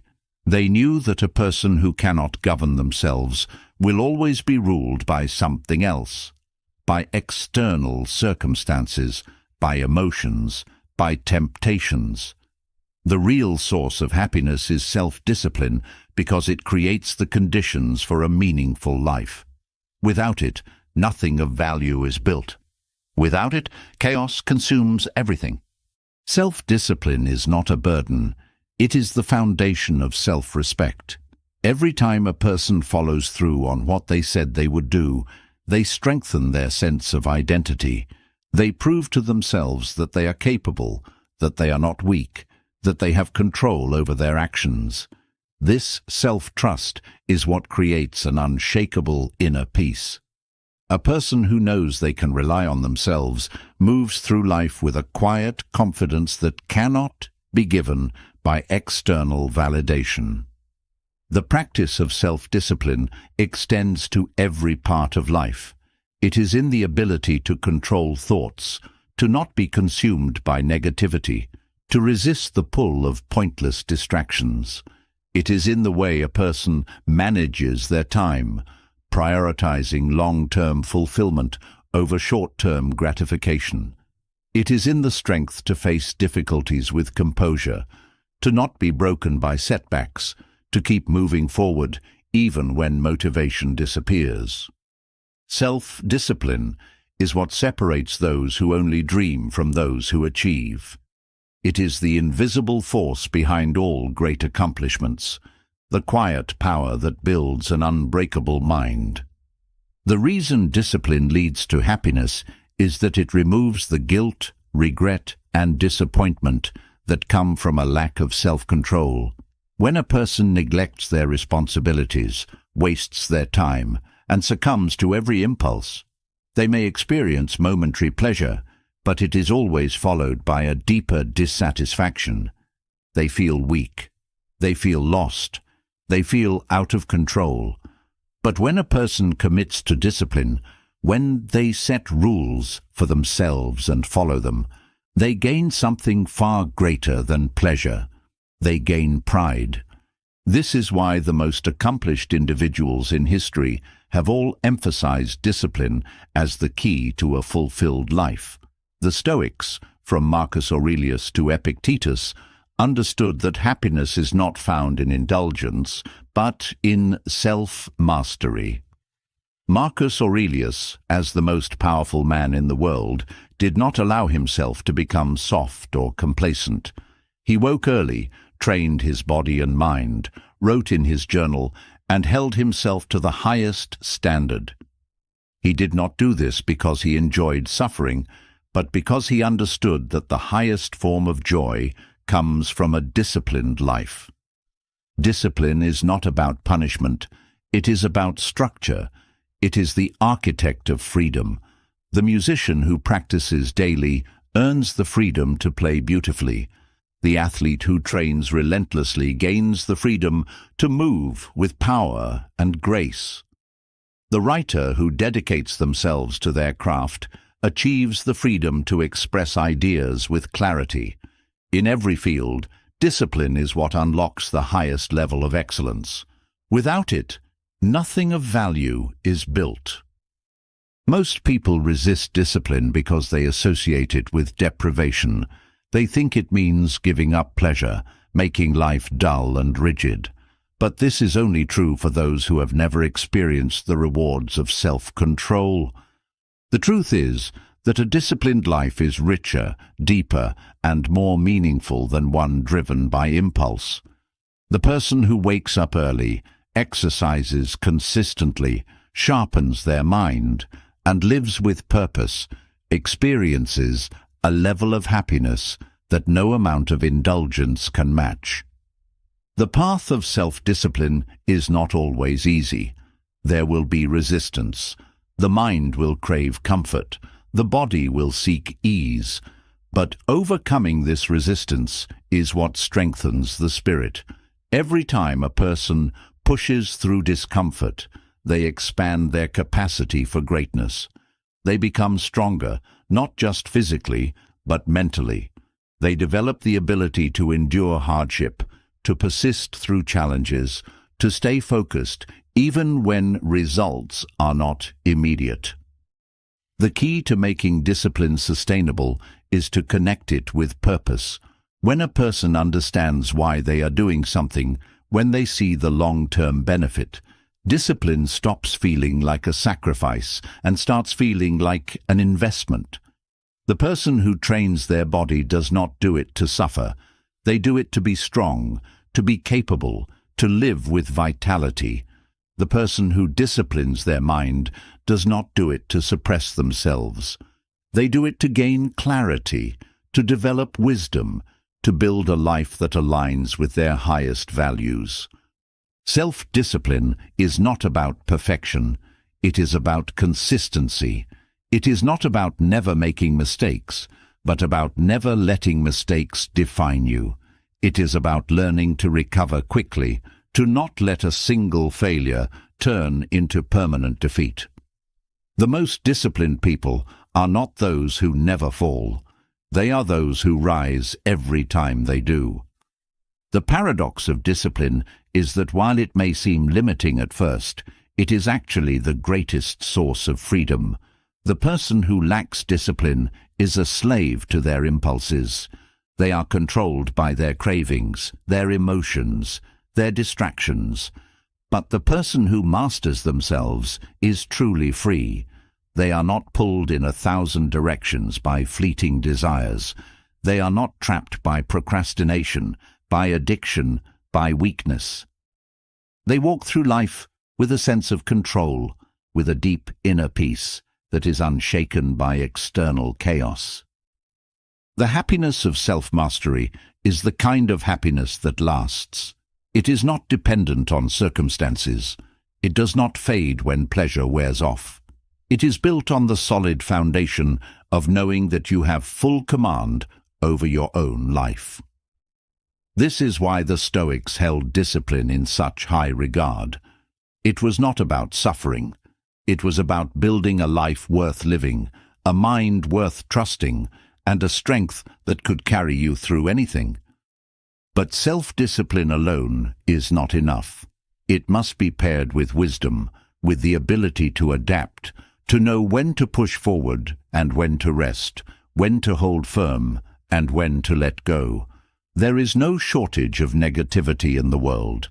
Every day people are bombarded with distractions, fear and doubt from countless directions. The news thrives on crisis. Social media amplifies outrage. Conversations are often filled with complaints rather than solutions. Without a strong mental filter, the mind becomes a dumping ground for everything toxic, absorbing stress, anxiety, and frustration that do not belong to it. But those who have mastered their mindset know this: you do not have to accept every thought, every emotion, or every influence that comes your way. You have the power to reject what weakens you and focus only on what strengthens you. Most people allow their environment to dictate their state of mind. If the world is chaotic, they feel chaotic. If people around them are negative, they become negative. If the circumstances are unfair, they drown in self-pity.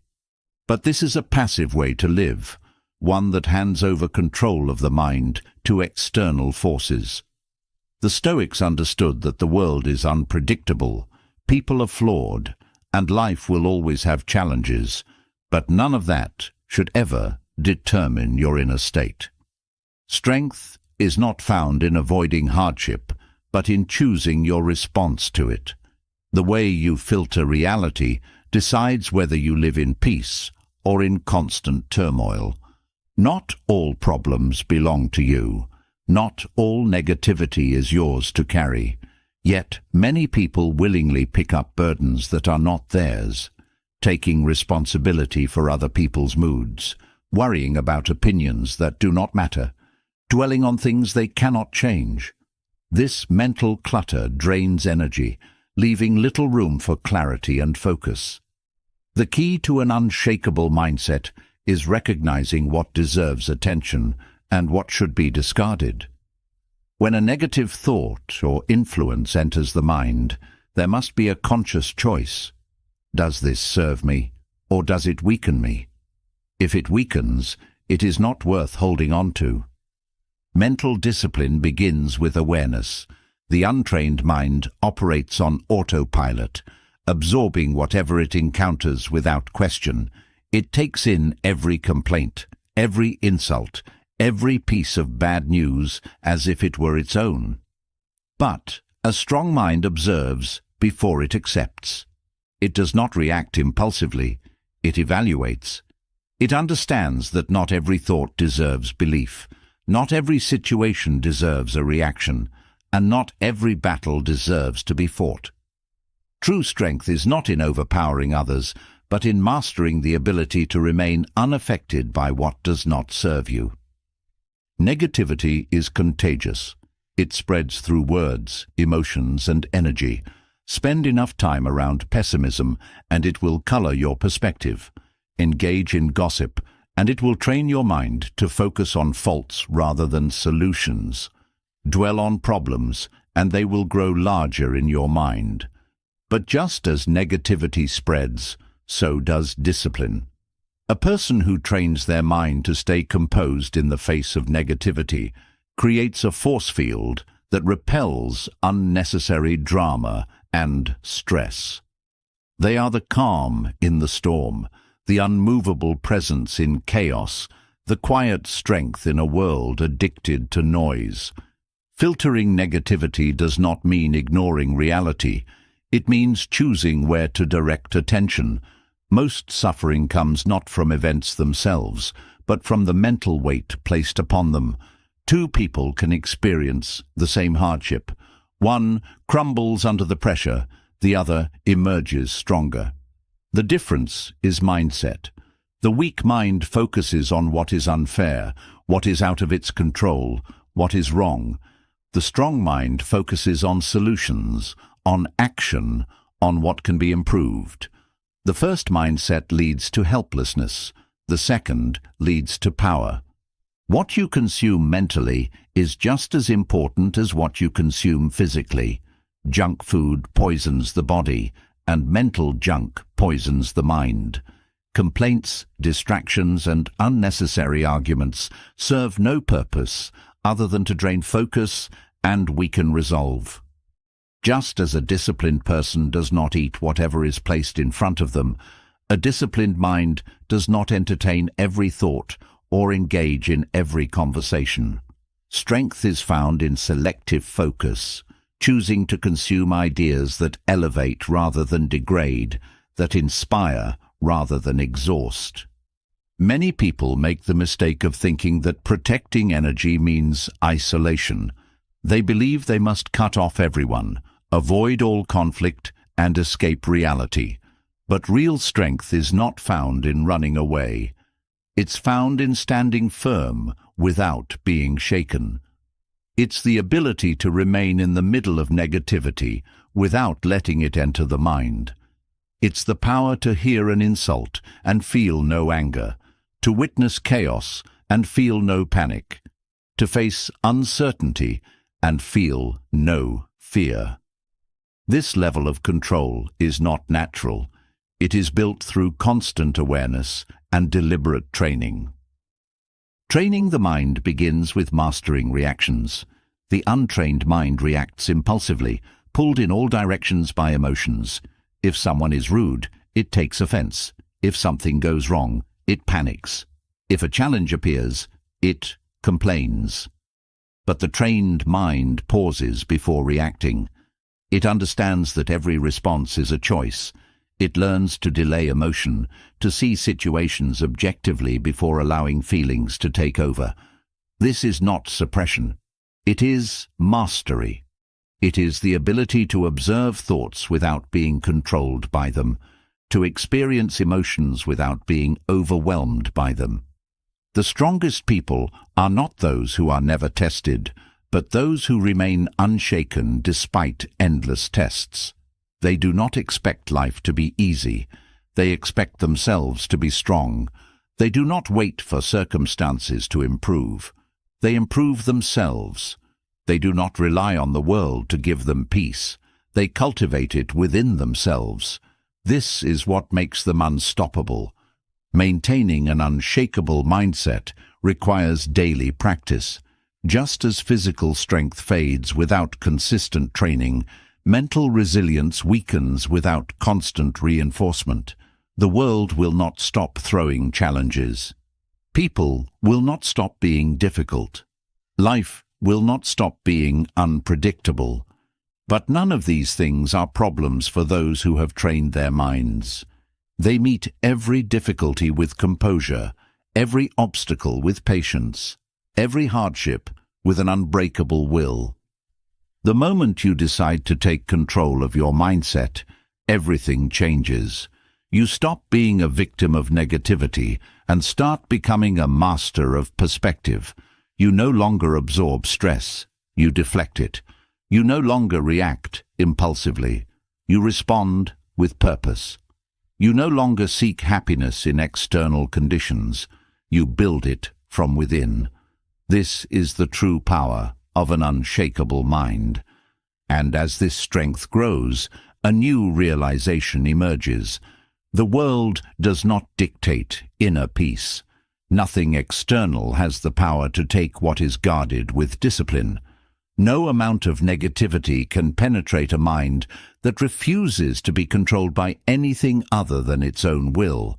This is where real happiness begins, not in controlling the world, but in mastering the self. There comes a moment when the noise of the world fades, and you are left alone with your own thoughts. For many, this is an unbearable feeling, the absence of external validation, the silence where distractions used to be, the realization that no one is watching, no one is reacting. This is what unsettles them. They have built their lives around the presence of others, around the approval of the crowd, around the comfort of company. But those who have mastered solitude know something different. Being alone is not a weakness. It is a strength. It is the foundation of true clarity, the proving ground for self-sufficiency, the source of an unshakable inner world that does not crumble when left in silence. Most people do not fear solitude itself. They fear what it reveals.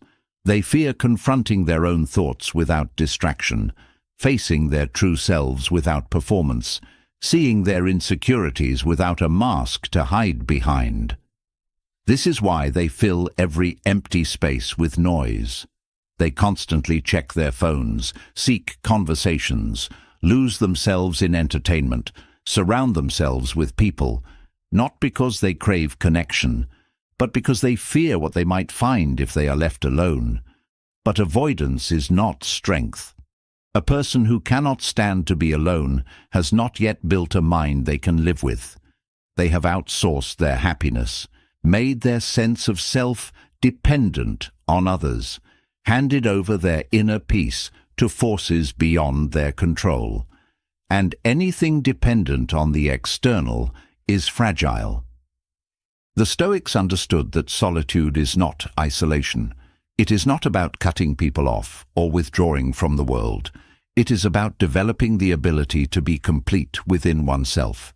Seneca, one of the great Stoic philosophers, warned against the dangers of relying too much on the crowd.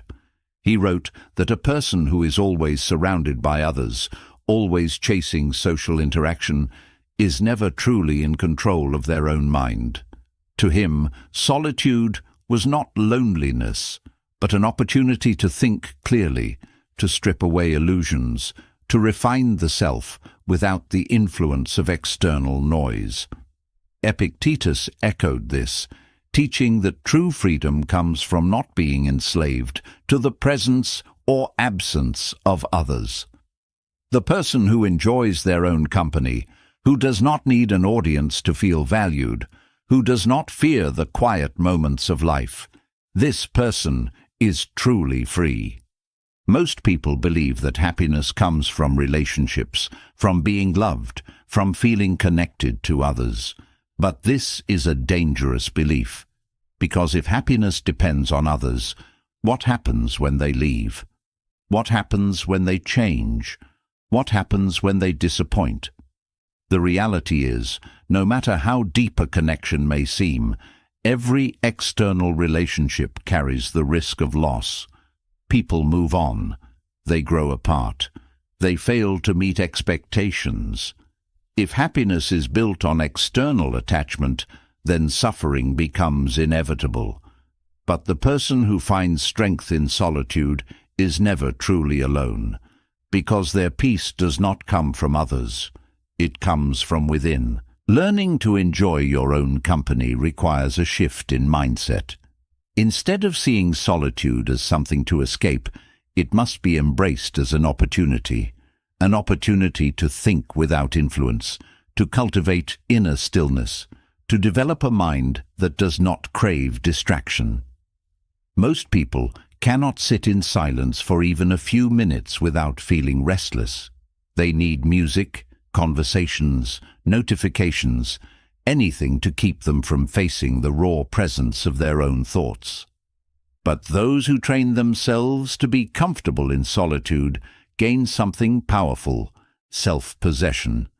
The ability to sit in a room alone with nothing but their own mind and feel at peace. A person who cannot be alone is a person who is never truly in control. They are at the mercy of others, seeking approval, fearing rejection, needing attention to feel whole. But a person who has mastered solitude is untouchable. They do not seek validation because they validate themselves. They do not fear being ignored because they do not require recognition. They do not crumble in the absence of company because they are whole on their own. This is not arrogance, it is independence. It is the realization that true strength is not found in attachment, but in self-sufficiency. There is a misconception that solitude leads to emptiness, but the truth is, it leads to fullness. When external noise is removed, when distractions are stripped away, what remains is space. Space to think, space to reflect, space to grow. Some of the greatest minds in history, from the Stoics to modern thinkers, understood that breakthroughs happen in solitude. The deepest insights, the clearest decisions, the most profound realizations. They do not come from being surrounded by people. They come in moments of quiet, when the mind is free to process, to understand, to see the world as it truly is. But solitude is not just about thought. It is about strength. It is about proving to yourself that you are enough. Most people seek relationships out of need rather than desire. They do not pursue connections because they genuinely enjoy them, but because they fear being alone. They do not love, they cling. They do not bond, they depend. And dependence always leads to weakness. The Stoics believed that relationships should be chosen, not needed. That love should be given freely, not as a means to escape oneself. That true connection happens not when two incomplete people try to fill each other's gaps, but when two whole individuals share their completeness. A person who has mastered solitude does not enter relationships out of desperation. They do not look for others to complete them. They are already complete, and because of this, they bring strength, not neediness, stability, not insecurity, clarity, not confusion. They are not afraid of losing people because they are never truly lost. Wherever they go, they bring themselves, and that is always enough. Most people never experience this level of self-sufficiency because they have never trained for it. They have never tested what it feels like to be alone, without distraction, without external affirmation. But solitude is like a muscle. It must be exercised to become strong. And the first step is facing the discomfort, sitting with the silence, allowing the restless mind to settle.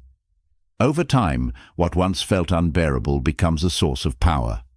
What once seemed like emptiness transforms into a foundation, and what once was feared becomes a source of unshakable peace. In the end, solitude is not about removing others. It is about discovering yourself. It is about knowing that you are your own foundation, your own source of happiness, your own anchor in a world of uncertainty. It is about reaching a place where you can walk through life without fear of being alone, because you have already found everything you need within. And when this happens, something incredible occurs. The world no longer has control over your happiness, because your happiness is no longer something that can be given or taken away. It is something you carry, unbreakable, wherever you go. There is no escaping suffering. Every person, no matter how careful, disciplined, or fortunate, will eventually face pain. It will come in different forms: betrayal, loss, failure, humiliation. And when it does, most people try to resist it, to fight it, to escape it. But those who understand the deeper nature of suffering know that it is not something to be avoided. It is something to be transformed. It is the raw material from which strength is built, the pressure that forges resilience, the darkness that reveals a deeper light. Pain itself is neutral. It is neither good nor bad. What determines its effect is how it is used. Those who reject it, who wallow in it, who allow it to define them, remain broken. But those who embrace it, who study it, who learn from it, these people emerge from suffering stronger than before. There is a hidden power in hardship. Most people never access it because they are too focused on the immediate discomfort. They see suffering as an obstacle rather than an opportunity. They feel wronged. They feel victimized. They feel that life is unfair. But fairness has never been the rule of existence. Life does not guarantee ease. It does not promise justice. It does not operate according to personal expectations. The Stoics understood this. They did not waste energy resisting what had already happened. They did not indulge in self-pity. They did not ask why life was cruel. Instead, they asked a different question. How can this be used? How can this pain be turned into wisdom? How can this difficulty shape a mind that is unbreakable? Marcus Aurelius, one of the greatest Stoic thinkers, faced betrayal from those closest to him. He endured the loss of children, the weight of ruling an empire, the burden of constant war. And yet he wrote that misfortune is not something to curse. It is something to train with. Pain is the fire that tempers the mind. Hardships are exercises in strength. He did not see suffering as punishment. He saw it as the very thing that could refine a person into something greater. This is the essence of emotional alchemy, taking something painful and turning it into power. Most people let suffering turn them bitter. They build resentment, they lose trust, they close themselves off. They let pain harden them in the worst way, by making them cold, fearful, and defensive. But true strength is not found in shutting down. It is found in remaining open, in learning from suffering, in allowing hardship to deepen one's understanding of life rather than destroy it. The person who masters emotional alchemy does not reject suffering. They welcome it as a teacher. Every betrayal teaches them who to trust. Every failure teaches them what to refine. Every loss teaches them the value of presence. They do not waste pain. They extract every lesson from it, refining themselves in the process. There is a choice in suffering. Most never realize they have it. They believe that pain dictates their reaction, that if something bad happens, they must feel bad. But this is not true. Pain is a fact, but suffering is a choice. The event itself is neutral. It is the meaning assigned to it that determines its effect. This is why two people can experience the same hardship, but respond in completely different ways. One allows it to destroy them. The other uses it as fuel. One sees it as the end. The other sees it as the beginning. The difference is not in what happens, but in how it is interpreted, and interpretation is always within control. The Stoics practiced premeditatio malorum, the visualization of potential misfortunes, not because they were pessimistic, but because they understood that preparation turns suffering into strategy. If a person expects ease and is met with hardship, they are shattered. But if a person has already faced hardship in the mind, they are unshaken when it arrives. This is one of the greatest tools of emotional alchemy, reframing suffering before it even happens. Instead of dreading difficulty, they train for it. Instead of fearing loss, they anticipate it. This does not mean they become numb. It means they become unbreakable. When pain strikes, the mind searches for meaning. Most allow it to find weakness.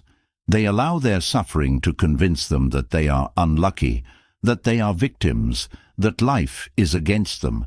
But this is a flawed interpretation. The truth is, suffering is neither personal nor targeted.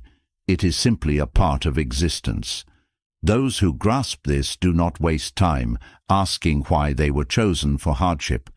They understand that everyone will suffer, that no one is exempt, and that the real question is not why, but how. How will this be used? How will this shape me? How will I ensure that this suffering does not go to waste? There is no way to eliminate pain from life, but there is a way to use it.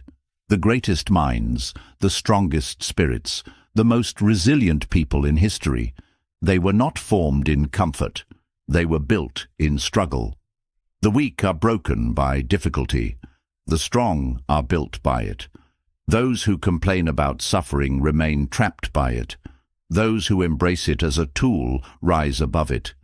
There is a difference between feeling pain and being defeated by it. One is inevitable. The other is a decision. The art of emotional alchemy is in choosing not just to endure suffering, but to transform it into something powerful. When life takes something away, it is an opportunity to rebuild stronger. When a person is betrayed, it is a lesson in discernment. When a goal is lost, it is a test of resilience. When something painful happens, it is an invitation to grow. The weak see suffering as an enemy. The wise see it as an ally. The weak avoid it. The wise train with it. And in the end, it is not those who have had the easiest lives who are the strongest. It is those who have taken their suffering and forged it into wisdom. Pain will come. This is unavoidable. But the question remains, what will be done with it? The mind is an alchemist. It can take suffering and turn it into despair, or it can take suffering and turn it into strength. Those who master this choice master life itself. Because no matter what happens, no matter what is lost, no matter what is taken, nothing can touch a mind that has learned to transform pain into power. Pain and suffering are not the only forces that deceive the mind. Pleasure, too, can be a powerful illusion. It presents itself as a path to happiness, promising fulfillment, satisfaction, and relief. It seduces with comfort, with indulgence, with the allure of an easier life. But beneath its surface, pleasure is not always what it seems. It is fleeting. It demands more and more without ever truly satisfying. It creates dependency. And in its most dangerous form, it turns a person into its prisoner, chasing the next moment of gratification, mistaking momentary highs for something deeper, something lasting. Pleasure is not the enemy, but it is also not the answer. This is where most people get trapped. They seek happiness in external comforts, in material gain, in fleeting moments of euphoria. They believe that if they could just have a little more money, a little more excitement, a little more entertainment, then they would finally be content. But pleasure, by its very nature, does not last. The thrill fades. The novelty wears off. The desire renews itself. What was once exciting becomes ordinary. What once satisfied becomes insufficient. And so the chase continues, endlessly, without ever leading to real fulfillment. This is what the Stoics warned against. Not pleasure itself, but the illusion that pleasure is happiness. There is nothing wrong with enjoying life, with appreciating comfort, with experiencing joy. But when these things become a requirement for contentment, when they dictate emotional stability, when they become chains rather than gifts, they lead not to freedom, but to dependence. And dependence in any form is the opposite of peace. The mind adapts to pleasure. This is what makes it so dangerous. A person who gains something new, a promotion, a luxury, an exciting experience, feels a rush of satisfaction, but soon that feeling fades. What was once a source of happiness becomes the new normal, and then another source must be found. Another pursuit must begin. This endless cycle is known as the hedonistic treadmill, the phenomenon where a person keeps running toward pleasure, yet never truly arrives at contentment. No matter how much they acquire, no matter how much they indulge, they remain at the same level of happiness. Pleasure is a moving target, and those who chase it will always be one step behind. This is why the Stoics did not build their philosophy on external enjoyment. They did not reject pleasure, but they did not depend on it. They understood that anything external is temporary. That which is given can be taken away. That which brings joy today may bring emptiness tomorrow. The only true source of happiness must come from within, not from fleeting pleasures, not from external conditions, but from something unshakable, something that does not fade, something that cannot be lost. Seneca, one of the greatest Stoic philosophers, was a man of immense wealth and privilege. He had access to all the pleasures the world could offer, and yet he spoke constantly about the dangers of attachment to these pleasures. He wrote that indulgence should be approached with caution, that luxury should be enjoyed sparingly, and that true wealth was not in how much one had, but in how little one needed. He understood that comfort can make a person weak if they become dependent on it, that pleasure can be a thief in disguise, robbing a person of their resilience, their discipline, their ability to withstand difficulty.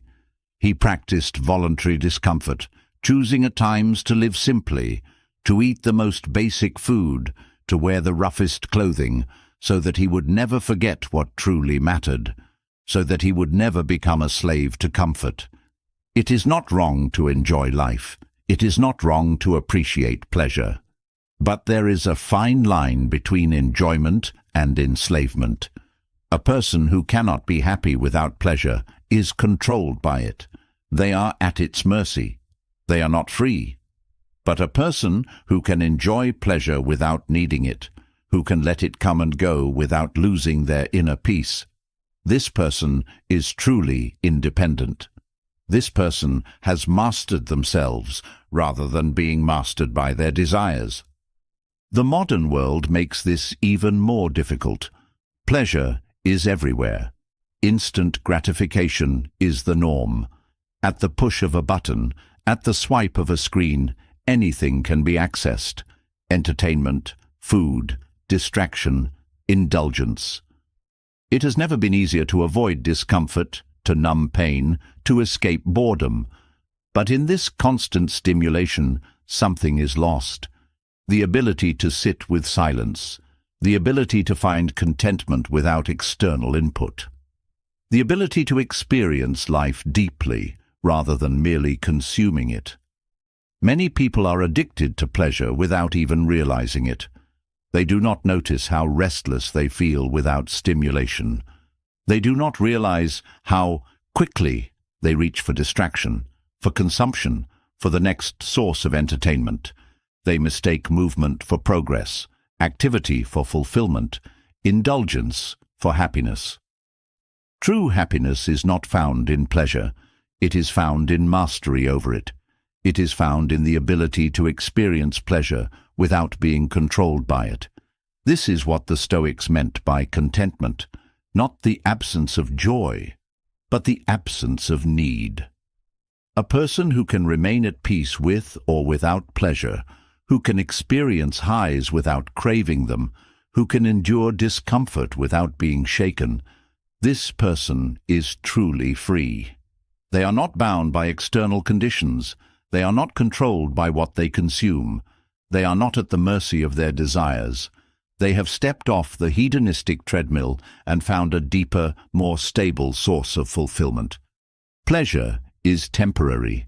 It is enjoyable, but it is not lasting. And lasting happiness is what the Stoics sought. They looked beyond the surface, beyond the temporary rush of indulgence, beyond the empty promises of luxury and excess. They sought something deeper, something unshakable. They understood that the mind is its own master, that it can either be ruled by cravings or it can rise above them, that happiness is not found in what is acquired but in what is cultivated within. The greatest power a person can have is not the ability to indulge, but the ability to remain content whether pleasure is present or not, the ability to stand in discomfort without losing peace, the ability to enjoy what comes without fearing its loss, the ability to find fulfillment not in chasing, but in being. Those who master this live differently. They do not run toward pleasure as if it will complete them. They do not fear discomfort as if it will destroy them.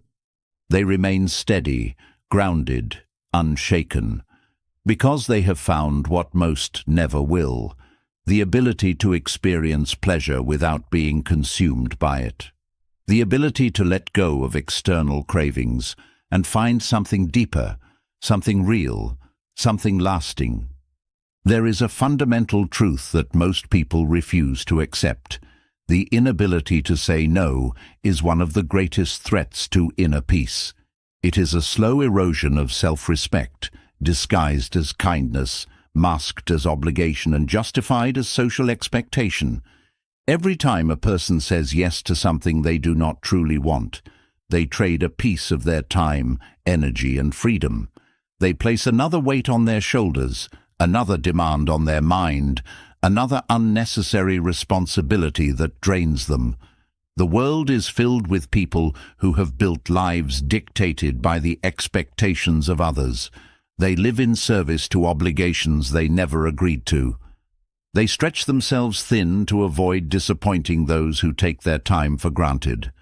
They suppress their own needs to accommodate the comfort of those who do not reciprocate the same courtesy. And in doing so, they lose something far more valuable than the approval of others. They lose themselves. Stoicism rejects this form of self-betrayal. The philosophy teaches that a person's energy is sacred. Their time is irreplaceable. Their mental space should be guarded like a fortress, not left open for anyone to invade.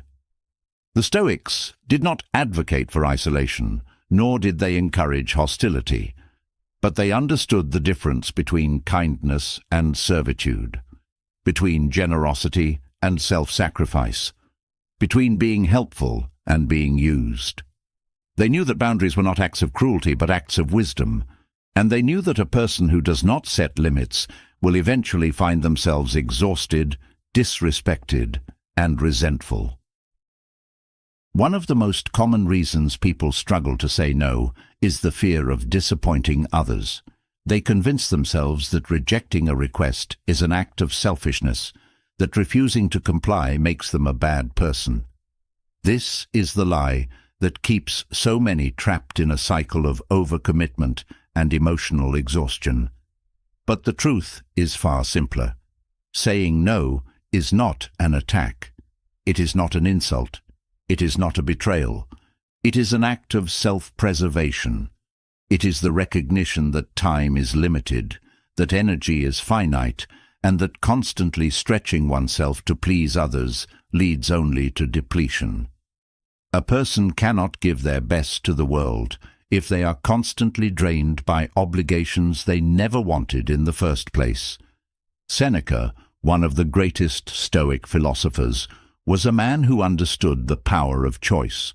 He spoke often about how people squander their lives, not because of dramatic losses or catastrophic failures, but because of small, daily compromises.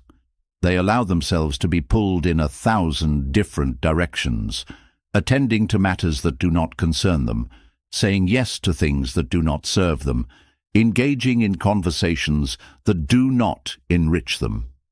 They give their most valuable resource, their time, away to people who do not respect its worth. And then they wonder why they feel empty, why they feel resentful, why they feel like their life is slipping away from them. It is because they have never learned to say no. They have never learned to protect their own peace. There is an undeniable power in a firm refusal. A person who can say no without guilt, without hesitation, without over-explaining, is a person who has mastered their own life. They are not controlled by the pressures of others. They are not manipulated by guilt. They do not fear rejection, because they know that any relationship that crumbles due to a simple boundary was never built on mutual respect to begin with. They understand that real connections are not dependent on submission, but on honesty, and they know that people who respect them will accept their limits, while those who seek to exploit them will reveal themselves the moment a boundary is set. Marcus Aurelius, another great Stoic, often reflected on the nature of obligations. He reminded himself daily that external pressures have no real power unless they are given permission to influence the mind. That it is not the demands of others that create stress, but the willingness to comply with those demands. That peace is not found in trying to satisfy everyone, but in learning to detach from the expectations of those who do not understand the value of one's time. He lived with the understanding that life is short, that energy is precious, and that saying no to distractions is the only way to say yes to what truly matters. This is the paradox that many fail to grasp. Saying no is not a rejection of life. It is a refinement of it. It is a filtering process, a means of shaping one's existence with intentionality. A person who cannot say no is like a river with no banks, flowing aimlessly, pulled in every direction, shaped by whatever external force happens to be strongest in the moment. But a person who can set boundaries, who can refuse what doesn't serve them, who can choose where their energy goes with precision, this person is like a sculptor shaping their own masterpiece. They do not allow their life to be dictated by others. They do not waste time on what drains them. They focus only on what aligns with their values, their peace, their purpose. It is easy to underestimate the cost of constantly saying yes. It seems harmless in the moment, a small favor, a minor inconvenience, a quick task. But over time, these small compromises accumulate. They become a habit. They create a pattern of self-sacrifice that is difficult to break. And before long, a person finds themselves exhausted, stretched thin, drowning in obligations that they never truly wanted. The irony is that in trying to please everyone, they end up pleasing no one, not even themselves. Their energy is scattered, their patience is worn, their sense of peace is non-existent. This is the slow erosion of self-respect, the gradual decline of a life lived on one's own terms. The solution is simple, but not easy. It requires unlearning years of conditioning. It requires developing the courage to disappoint those who expect constant compliance. It requires building the strength to tolerate disapproval, to accept that not everyone will understand, to accept that some relationships will fade when boundaries are introduced. But what is lost in the short term is insignificant compared to what is gained. In saying no, a person reclaims their time. They regain control over their energy. They create space for what truly matters. They stop living reactively and start living intentionally. Boundaries are not barriers. They do not isolate. They protect. They do not push people away. They reveal who is truly meant to stay. A person who respects themselves enough to set limits does not live with resentment, does not feel overwhelmed by obligations, does not carry the weight of others' expectations on their back. They move through life with clarity, with focus, with a deep sense of peace that comes from knowing that they are not controlled by anything external, that their time is their own, that their energy is spent only on what truly aligns with their values. There is a quiet power in a simple refusal. It is not aggressive. It is not defensive. It is simply a statement of self-respect. A person who has mastered the art of saying no does not need to justify their decisions, does not need to seek approval, does not need to apologize for protecting their peace. They know that their life is their own, that their time is irreplaceable, that their energy is sacred, and because of this, they give it only to what truly matters. There is an undeniable truth that most people resist. Complexity does not bring happiness, it only creates distractions. The constant pursuit of more possessions, more commitments, more recognition, does not lead to contentment. It only leads to exhaustion. People fill their lives with things they do not need, obligations they do not want, and expectations they cannot sustain. They surround themselves with noise, believing that accumulation is the key to fulfillment. Yet, despite having more than ever before, they feel more lost, more anxious, and more disconnected. The world has convinced them that happiness lies in excess when, in reality, joy is found in simplicity. The Stoics understood this long before the modern world became consumed by materialism. They knew that true contentment is not found in chasing after possessions or constantly seeking new experiences, but in stripping life down to what is essential. They rejected the illusion that more is better and instead embraced the idea that less allows for clarity. When life is simplified, the mind is unburdened. There is no longer a need to keep up with endless desires, no longer a need to prove oneself through accumulation. The weight of unnecessary obligations disappears, and in its place there is peace. Seneca often warned about the dangers of excess, not only in material things, but also in mental clutter. He recognized that a life filled with too many distractions leads to a restless mind. When people are constantly chasing after what they do not have, they never appreciate what is already in front of them. They become prisoners of their own desires, always looking for the next thing to acquire, the next goal to achieve, the next source of external validation. But the moment they pause and strip away the unnecessary, something incredible happens. They realize that much of their stress, much of their dissatisfaction, much of their unhappiness comes not from a lack of things, but from an excess of them. Marcus Aurelius, despite being an emperor with access to unimaginable wealth and luxury, understood the power of simplicity. He reminded himself daily that possessions do not bring peace, that comfort does not equal fulfillment, and that reducing one's desires is far more powerful than fulfilling them. He trained his mind to detach from unnecessary luxuries, to avoid becoming dependent on comfort, and to embrace the idea that happiness is not something to be chased. It is something that arises naturally when one stops chasing. The paradox is that the more a person simplifies their life, the richer it becomes. When they remove what is unnecessary, they gain more time, more focus, and more mental clarity. When they let go of what does not serve them, they create space for what truly matters.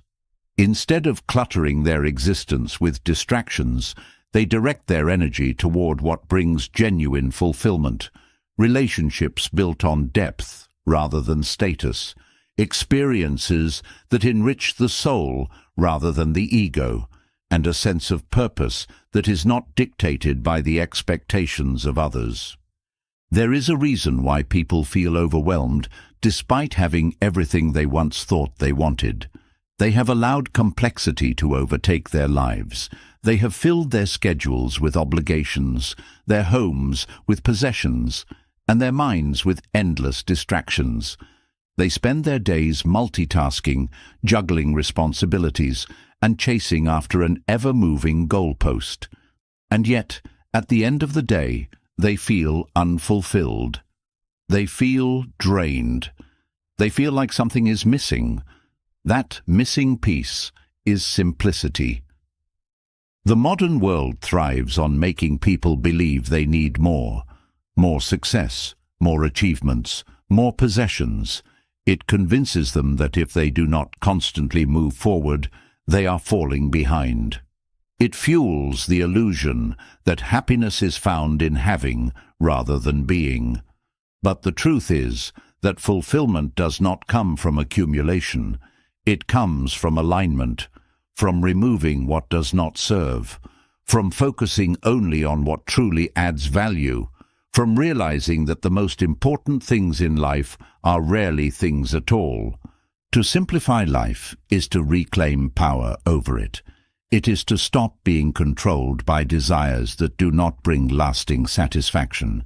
It is to free oneself from the pressure of external expectations. It is to strip life down to what truly matters and let go of everything else. A person who embraces simplicity does not feel burdened by unnecessary worries, does not feel consumed by what they lack, does not live in a constant state of wanting more. They find joy in what is present. They cultivate peace by eliminating the unnecessary. They understand that true wealth is not measured by what one owns, but by how little one needs. Seneca advised that people should frequently ask themselves what they truly need versus what they have been conditioned to want. He warned against the trap of seeking pleasure in material excess, reminding that possessions can be lost, but inner peace, once cultivated, remains untouchable. He believed that the key to happiness is not in acquiring more, but in training the mind to be content with less. This is not a philosophy of deprivation, but one of liberation. It is not about living without. It is about living with only what is truly necessary. Simplicity allows for clarity.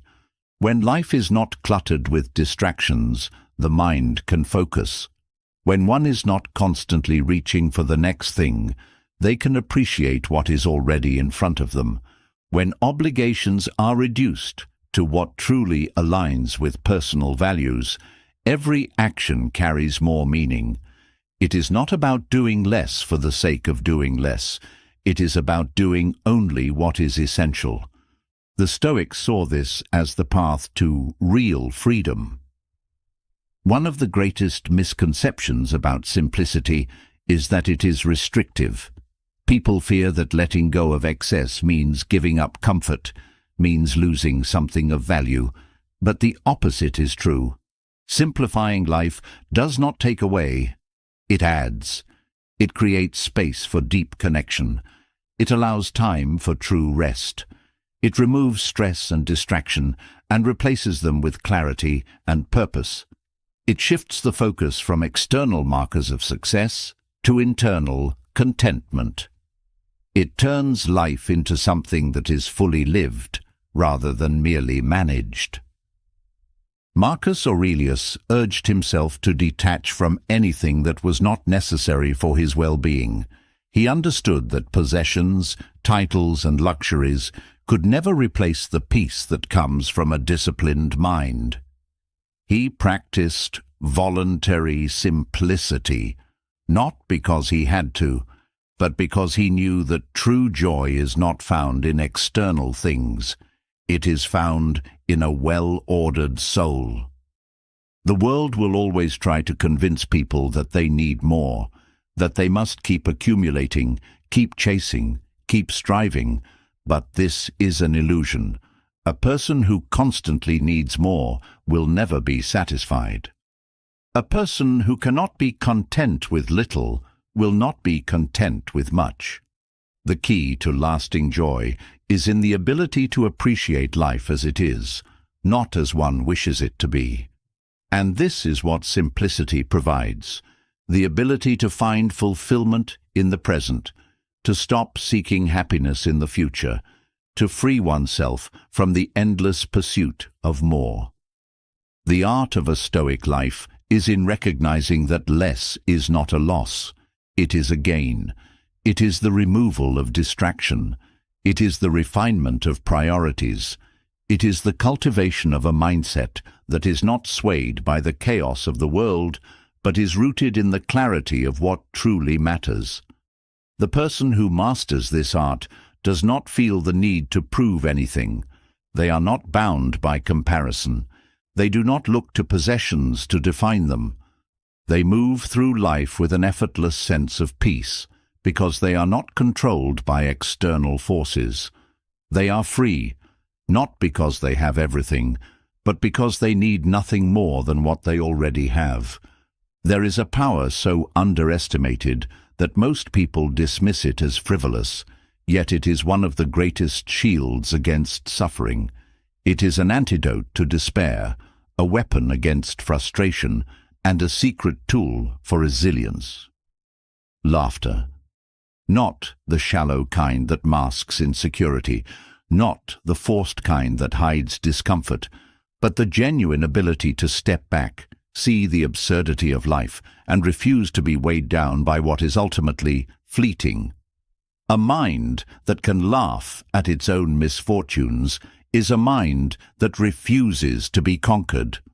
A person who can find humor even in difficulty possesses a strength that nothing can break. The Stoics understood this deeply. They did not advocate for humor as mere entertainment, but as a profound mental strategy. Seneca, one of the greatest Stoic thinkers, often mocked the futility of human complaints. He observed that people torment themselves over things that are laughably small in the grand scheme of existence. He knew that seriousness is not the same as wisdom, and that taking oneself too seriously is a form of self-imposed suffering. By learning to laugh at what is out of our control, we remove its ability to control us. A person who cannot find humor in their struggles will always be their own worst enemy. They will take every inconvenience personally, see every setback as a tragedy, and let minor frustrations fester into great burdens. They will resist reality instead of flowing with it, and in doing so, they will add unnecessary suffering to their lives. But the moment they allow themselves to see the absurdity of human nature, the unpredictability of fate, and the temporary nature of all hardship, they liberate themselves. A mind that can laugh at difficulties is a mind that cannot be broken by them. Laughter does not mean denial. It does not mean dismissing the gravity of real problems or pretending that pain does not exist. It means refusing to be consumed by them. It is the ability to acknowledge struggle without letting it define you, to face challenges without losing your sense of perspective.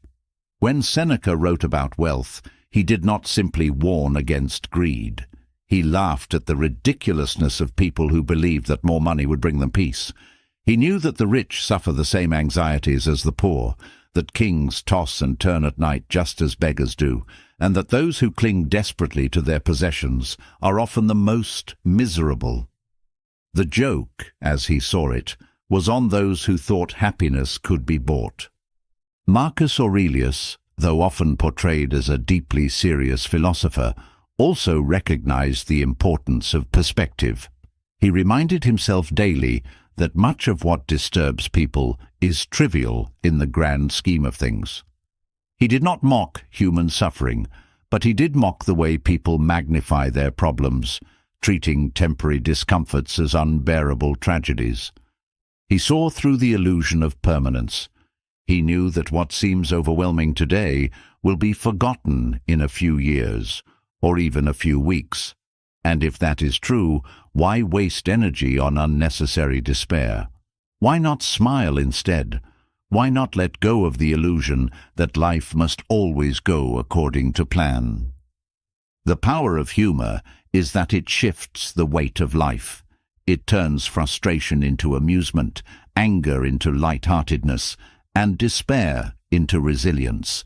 When something goes wrong, most people react with stress, rage, or self-pity. But those who cultivate a Stoic mindset respond differently. They pause, they take a step back, and they ask, "Is this really worth my peace?" They see the humor in the situation, the absurdity of human nature, and the insignificance of most problems in the grand timeline of existence. They choose laughter, not as a way to escape, but as a way to remain unshaken. Seneca had a sharp wit, and he used it not just for amusement, but for survival. He lived in a time of political instability, under the reign of the unpredictable Emperor Nero.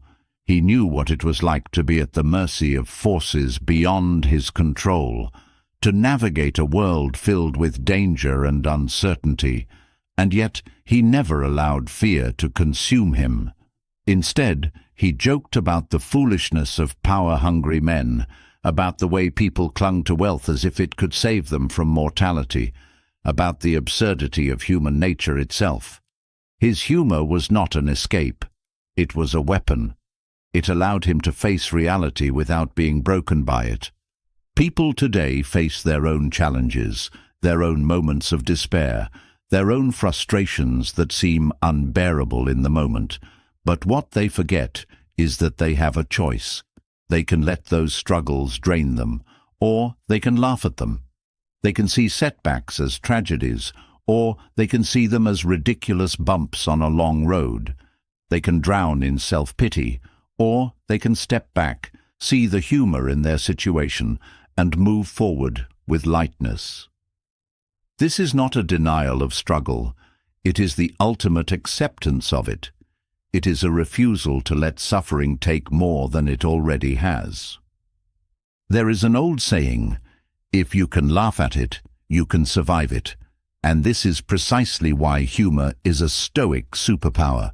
It is an unspoken understanding that no problem is as big as it seems in the moment, that no setback is the end of the world, and that no hardship has the right to steal your peace unless you allow it.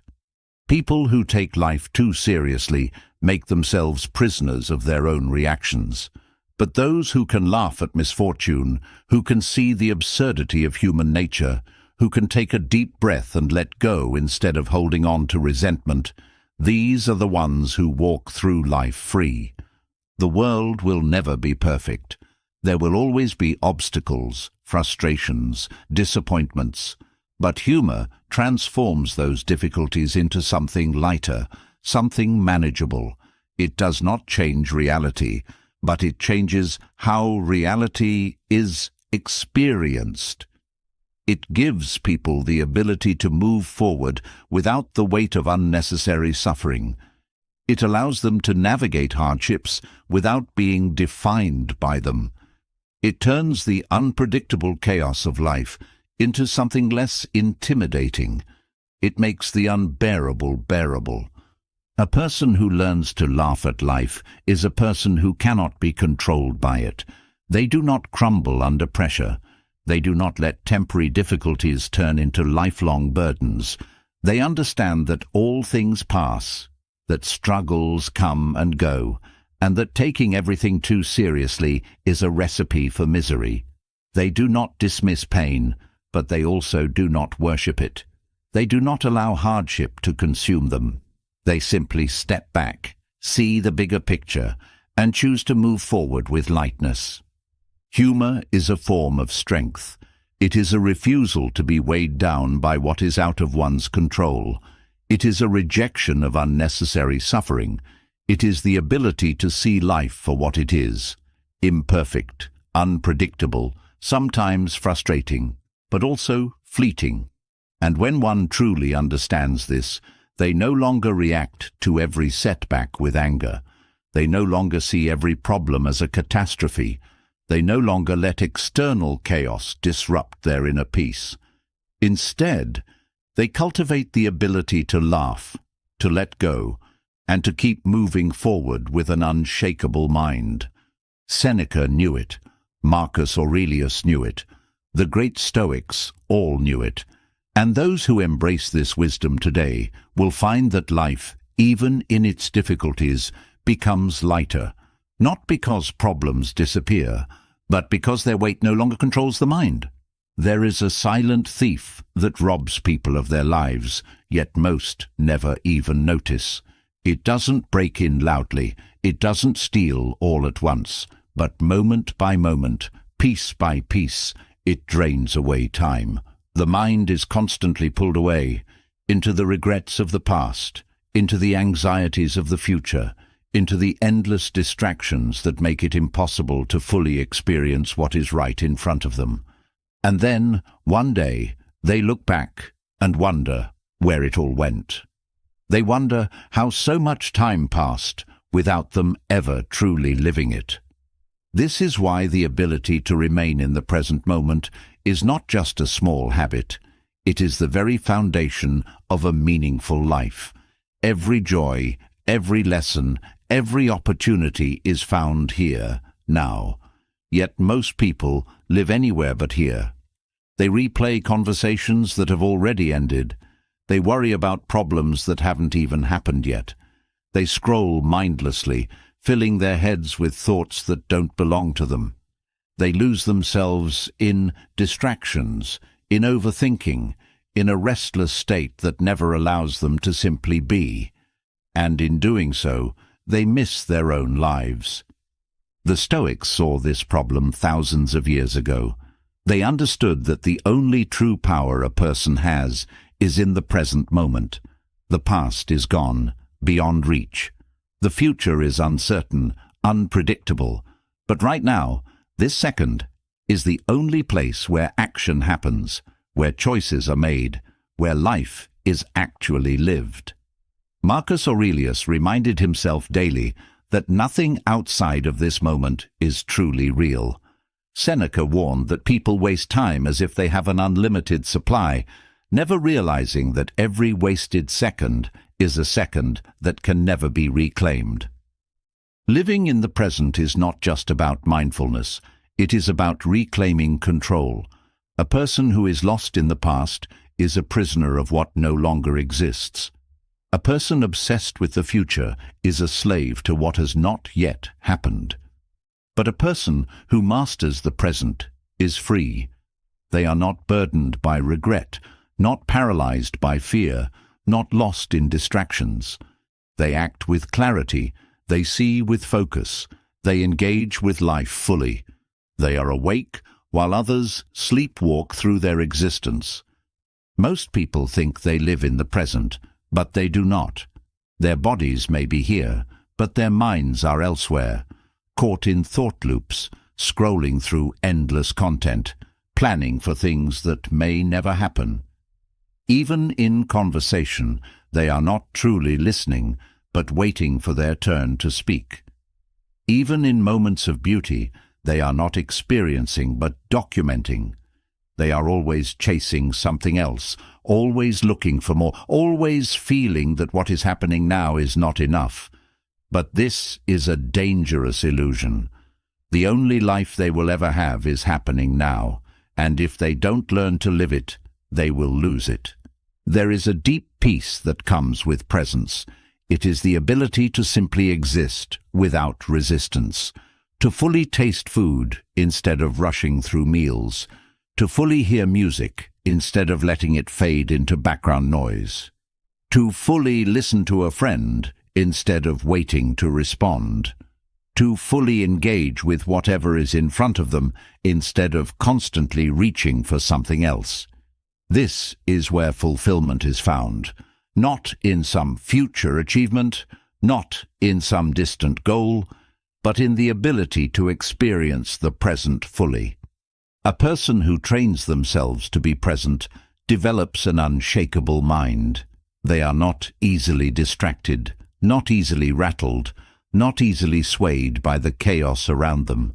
They do not waste time worrying about things they cannot control.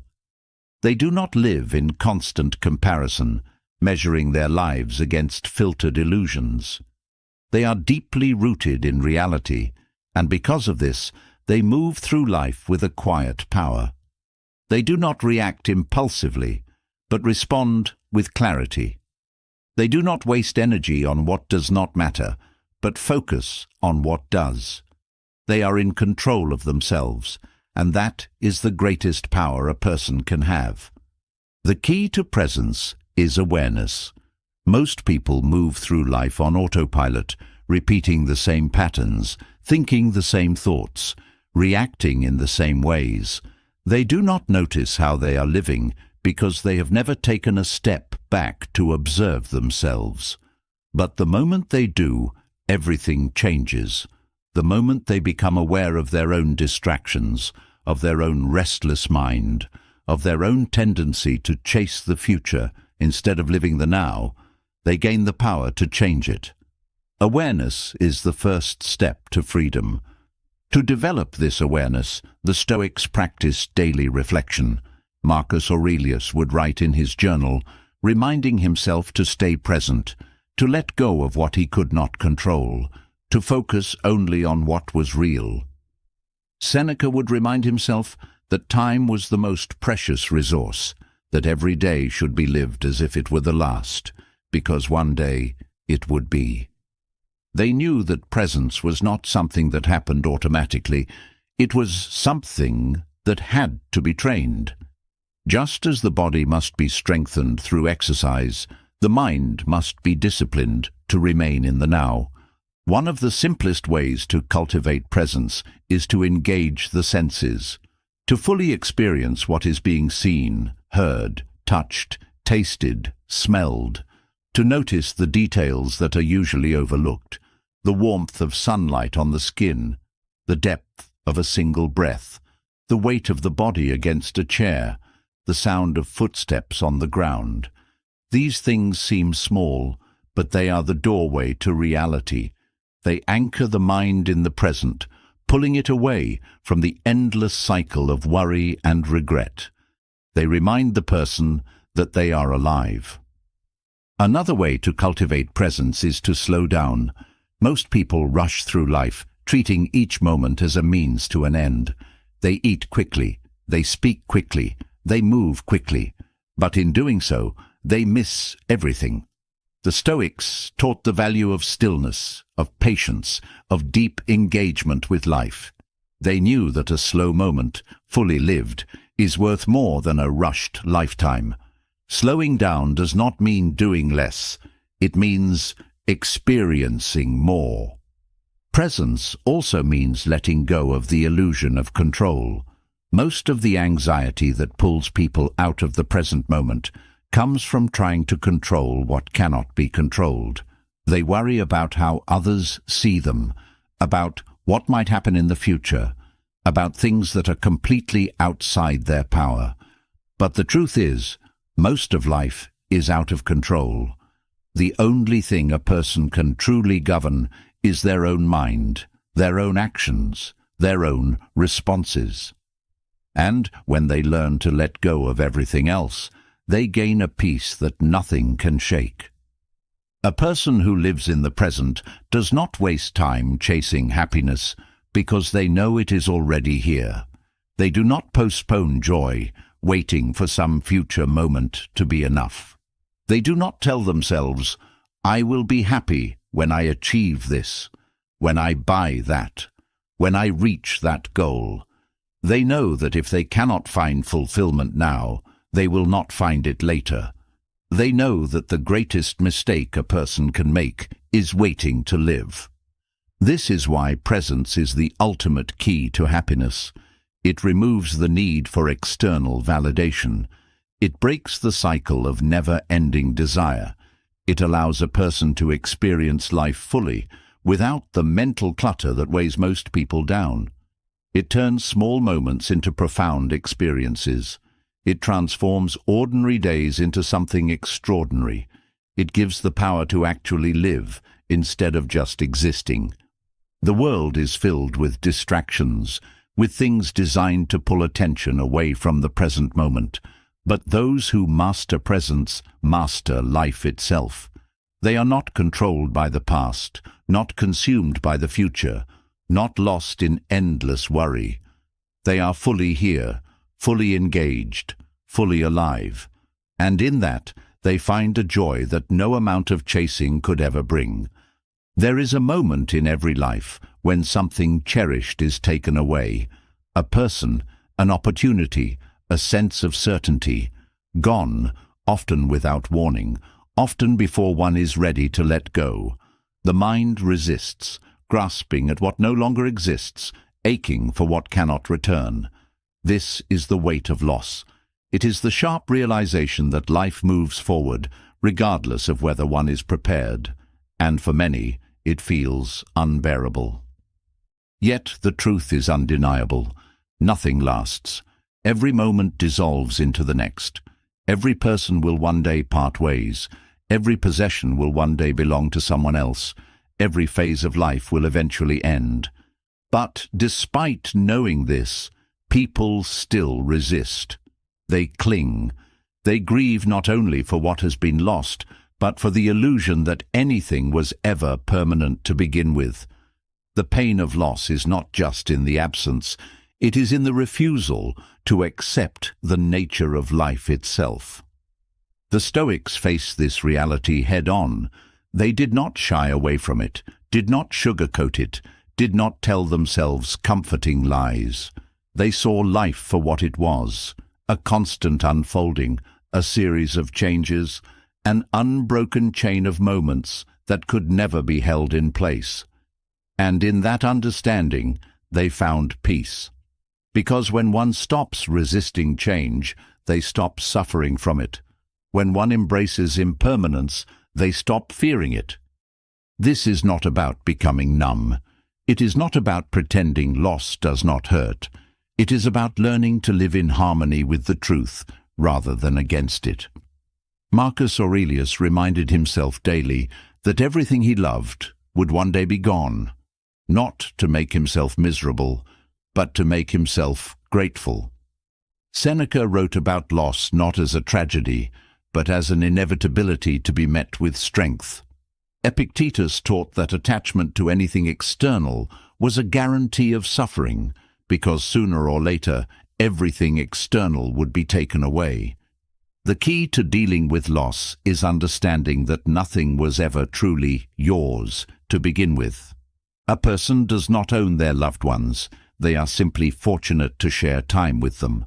A person does not own their success, they are simply given the opportunity to experience it while it lasts.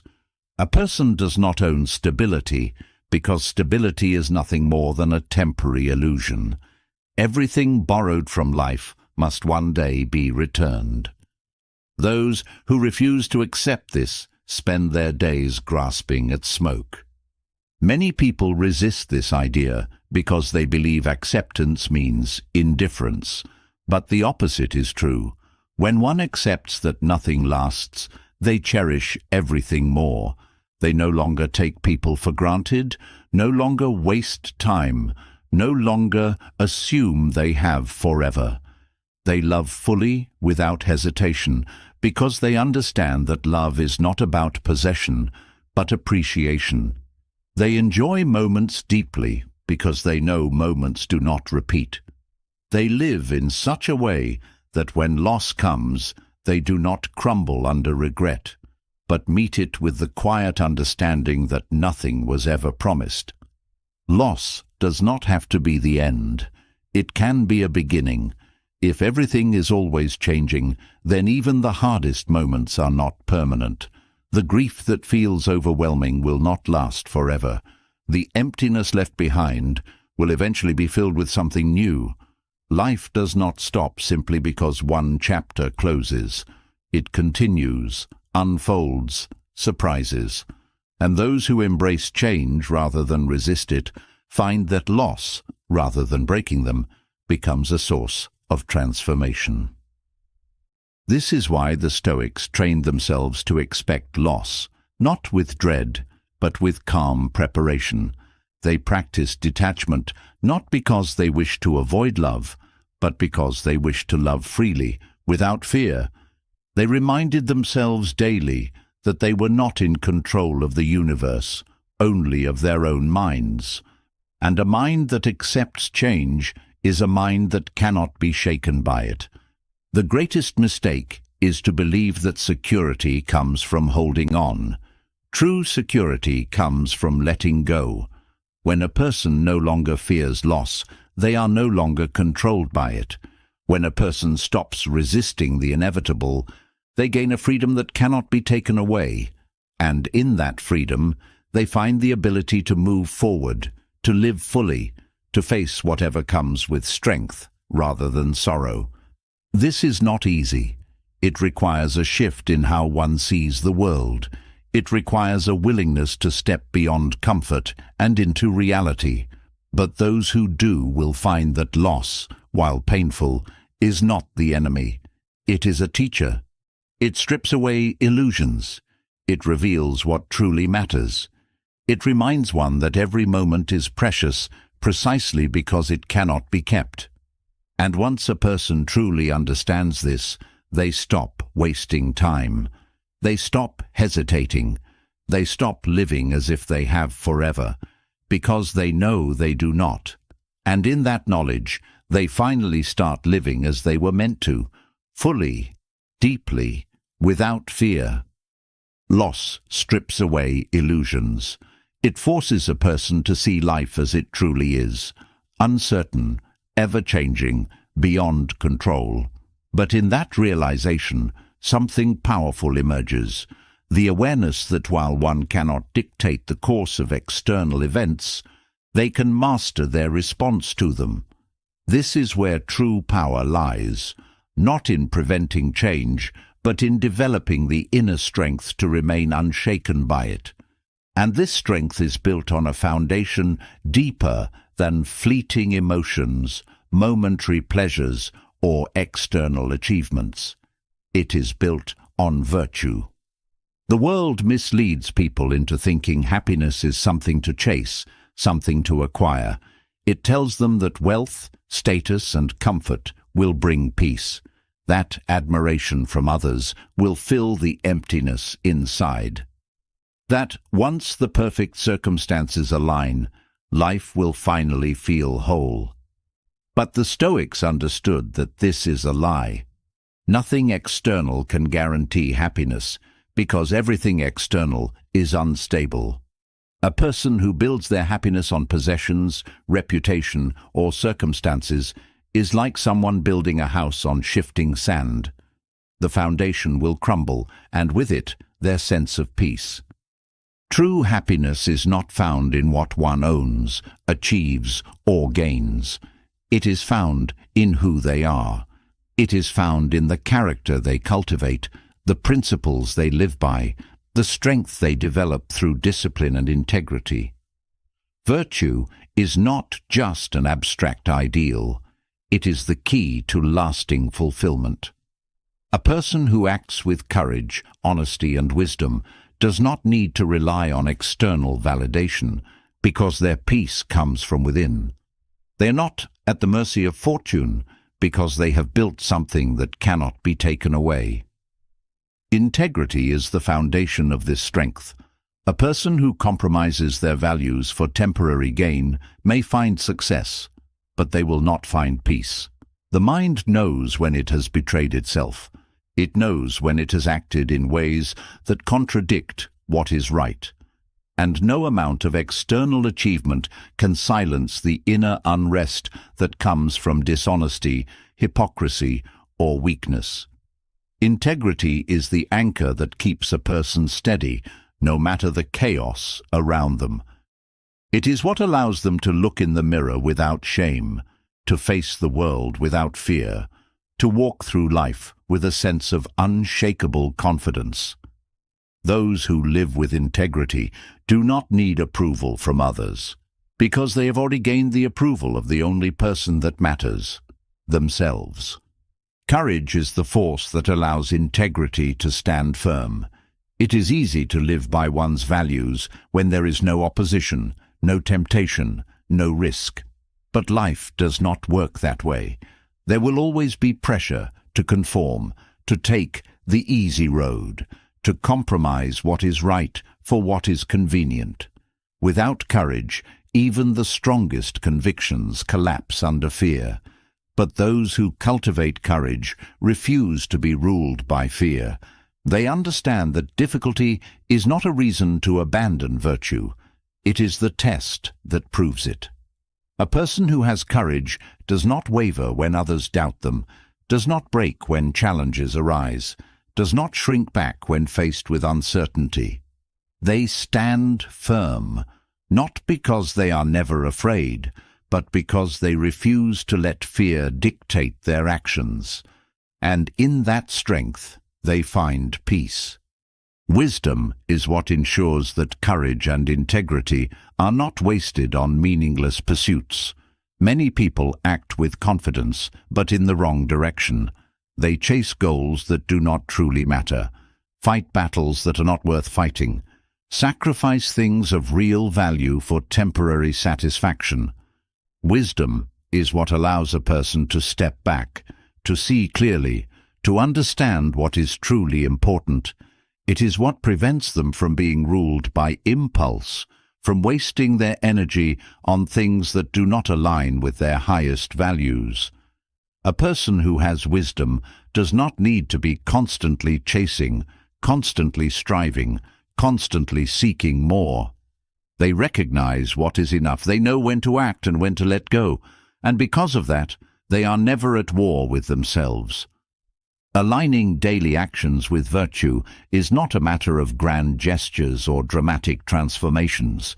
It is built in the small moments, the quiet decisions, the daily discipline of choosing what is right over what is easy. It is in the way one speaks, the way one treats others, the way one handles difficulty. It is in the refusal to lie, even when it would be convenient. In the strength to keep a promise, even when no one is watching. In the ability to remain calm in the face of provocation, to stay patient when things go wrong, to persist when the path is difficult. These are the moments where virtue is tested, and these are the moments where true happiness is either built or destroyed. A person who chooses virtue over convenience gains something that cannot be taken away. They develop an inner stability that does not depend on circumstances, an unshakable peace that does not require validation, a deep and lasting fulfillment that cannot be bought or lost. This is why the Stoics saw virtue as the highest good, not because it was moral in some abstract sense, but because it was the only path to real contentment. Everything else, wealth, pleasure, status, could disappear in an instant. But a person who has cultivated integrity, courage, and wisdom will always have something of value, no matter what life throws at them. Many people look for shortcuts to happiness, but there are none. A person may distract themselves with pleasures, bury themselves in achievements, seek endless entertainment to numb the discomfort of an undisciplined mind. But none of these things will last. They are temporary escapes, not solutions. The only true solution is to build a foundation so strong that no storm can shake it. And that foundation is built brick by brick through virtue. The world will always try to pull people away from this path. It will tempt them with comfort, lure them with distractions, convince them that happiness is somewhere out there, just out of reach. But those who understand the truth know that happiness is not something to find. It is something to build. It is something to cultivate day after day through the way one lives, the choices one makes, the discipline one develops. The reward of this path is not immediate. It does not give the rush of pleasure that comes from indulgence, does not provide the instant gratification that comes from taking the easy road. But what it does provide is far more valuable. It provides a sense of inner peace that cannot be shaken, a quiet confidence that cannot be stolen, a deep and lasting joy that does not depend on anything external. And once a person has built that, they are free. Free from the endless chase for more. Free from the anxiety of uncertainty. Free from the fear of losing what was never truly in their control to begin with. This is the path of the Stoic. It is not the easiest path, but it is the only path that leads to true, unshakable happiness. Everything up to this point has revealed a truth that most people spend a lifetime avoiding. Happiness is not found in the external world, not in the things people acquire, not in the validation they seek, not in fleeting pleasures that vanish as soon as they are grasped. The pursuit of happiness without a clear foundation leads to frustration, discontent, and a constant feeling that something is missing. But what if the problem is not the world, not circumstances, not the failures and misfortunes that inevitably come, but the lack of a guiding philosophy, a personal framework that serves as an unshakable foundation for lasting joy? Most people drift through life without ever asking the fundamental questions that shape their existence. What principles should govern their actions? What truly matters in the long run? What kind of person do they want to become? Without clear answers, they are left vulnerable to the whims of emotion, external pressures, and the illusions of society. They are like a ship without a rudder, tossed around by the waves, always reacting, never truly directing their own course. A personal philosophy is what separates those who live with clarity, purpose, and fulfillment from those who constantly feel lost.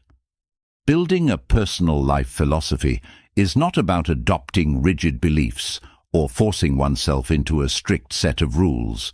It is about understanding what brings genuine peace, what aligns with one's deepest values, and what ensures that happiness is not left to chance. Without it, people are at the mercy of whatever mood they wake up in, whatever trend society pushes onto them, and whatever circumstances dictate at any given moment. With it, they gain the ability to navigate life with resilience, to remain stable even in uncertainty, and to find joy that is rooted in something deeper than momentary pleasure. At the heart of any meaningful life, philosophy is the understanding that happiness is not a destination, but a way of living. It is not something that happens to people when they finally get what they want, but something they cultivate through their daily actions, choices, and mindset. The mistake most people make is treating happiness as a prize at the end of a long journey, rather than something that can be built in every moment through the way they think and behave. This is where Stoicism provides clarity. It does not offer vague promises of a perfect life, but a framework for creating fulfillment regardless of external conditions. A solid life philosophy begins with self-examination. Most people never take the time to truly ask themselves what they believe, why they believe it, and whether those beliefs actually lead to a meaningful existence. Without this examination, they fall into the trap of adopting whatever the world tells them they should value: money, status, admiration, without questioning whether these things bring true joy. The first step to building a personal philosophy is stripping away everything that has been imposed by society, by childhood conditioning, by blind habit and asking what truly matters. This process requires brutal honesty. Many people lie to themselves about what will make them happy. They chase things not because they genuinely value them, but because they think they should. They seek approval because they have never known how to stand firmly in their own self-worth. They pursue wealth not because they love the work they do, but because they fear being seen as unsuccessful. Clarity begins when one is willing to admit their own illusions and let go of the false beliefs that have kept them trapped in cycles of dissatisfaction. A personal philosophy is not just about removing illusions, but about replacing them with principles that create real fulfillment. The Stoics built their framework around virtue, wisdom, and the mastery of perception. They understood that happiness does not come from external gains, but from living in a way that is aligned with one's highest values. A person who lives in constant contradiction, wanting peace but indulging in chaos, wanting self-respect but compromising their integrity, wanting deep fulfillment but chasing shallow pleasures, will always feel restless. But a person whose actions and values are in harmony experiences a kind of quiet, lasting joy that does not depend on anything outside of themselves. One of the core aspects of building a personal philosophy is defining what is within one's control and what is not. This is where many people go wrong. They pour energy into things they have no power over, worrying endlessly about the opinions of others, stressing over outcomes they cannot dictate, attaching their happiness to things that can be taken away at any moment. A solid philosophy recognizes that control is an illusion in most aspects of life, except for one's own thoughts, actions, and responses. When a person fully embraces this, they stop wasting energy on external things and instead focus on mastering themselves. Clarity of purpose is another essential part of crafting a life philosophy. Many people live reactively, making decisions based on short-term desires, fleeting emotions, and external pressure, rather than a clear, long-term sense of purpose. Without direction, they are constantly pulled in different directions, never truly knowing what they are working toward or why. A strong philosophy includes defining one's purpose, not necessarily in the sense of a singular career path or passion, but in terms of the kind of life one wants to live, the kind of person one wants to be, and the kind of impact one wants to leave on the world. The structure of a personal philosophy is not meant to be rigid, but adaptable. Life is unpredictable, and any philosophy that does not account for change and growth will eventually fail. Stoicism does not require blind adherence to unchanging rules. Rather, it offers guiding principles that can be applied flexibly in different situations. The key is to establish a foundation that remains firm even as circumstances shift. This means cultivating habits that reinforce one's values, developing mental practices that strengthen resilience, and continuously refining one's understanding of what truly leads to fulfillment. One of the most powerful practices in refining a life philosophy is daily reflection.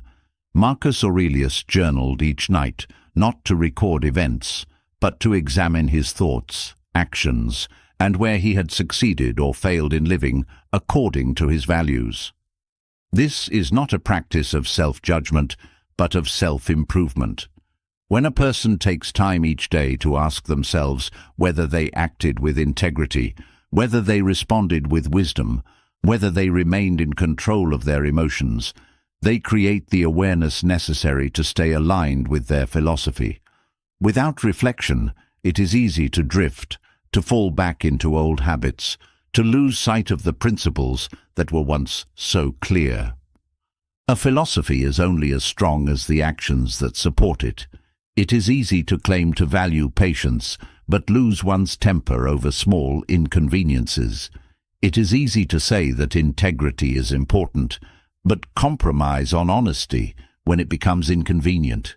Words mean nothing without action. The true test of a life philosophy is whether it is lived daily, in the smallest moments, in the decisions that no one else sees, in the thoughts that shape one's internal world.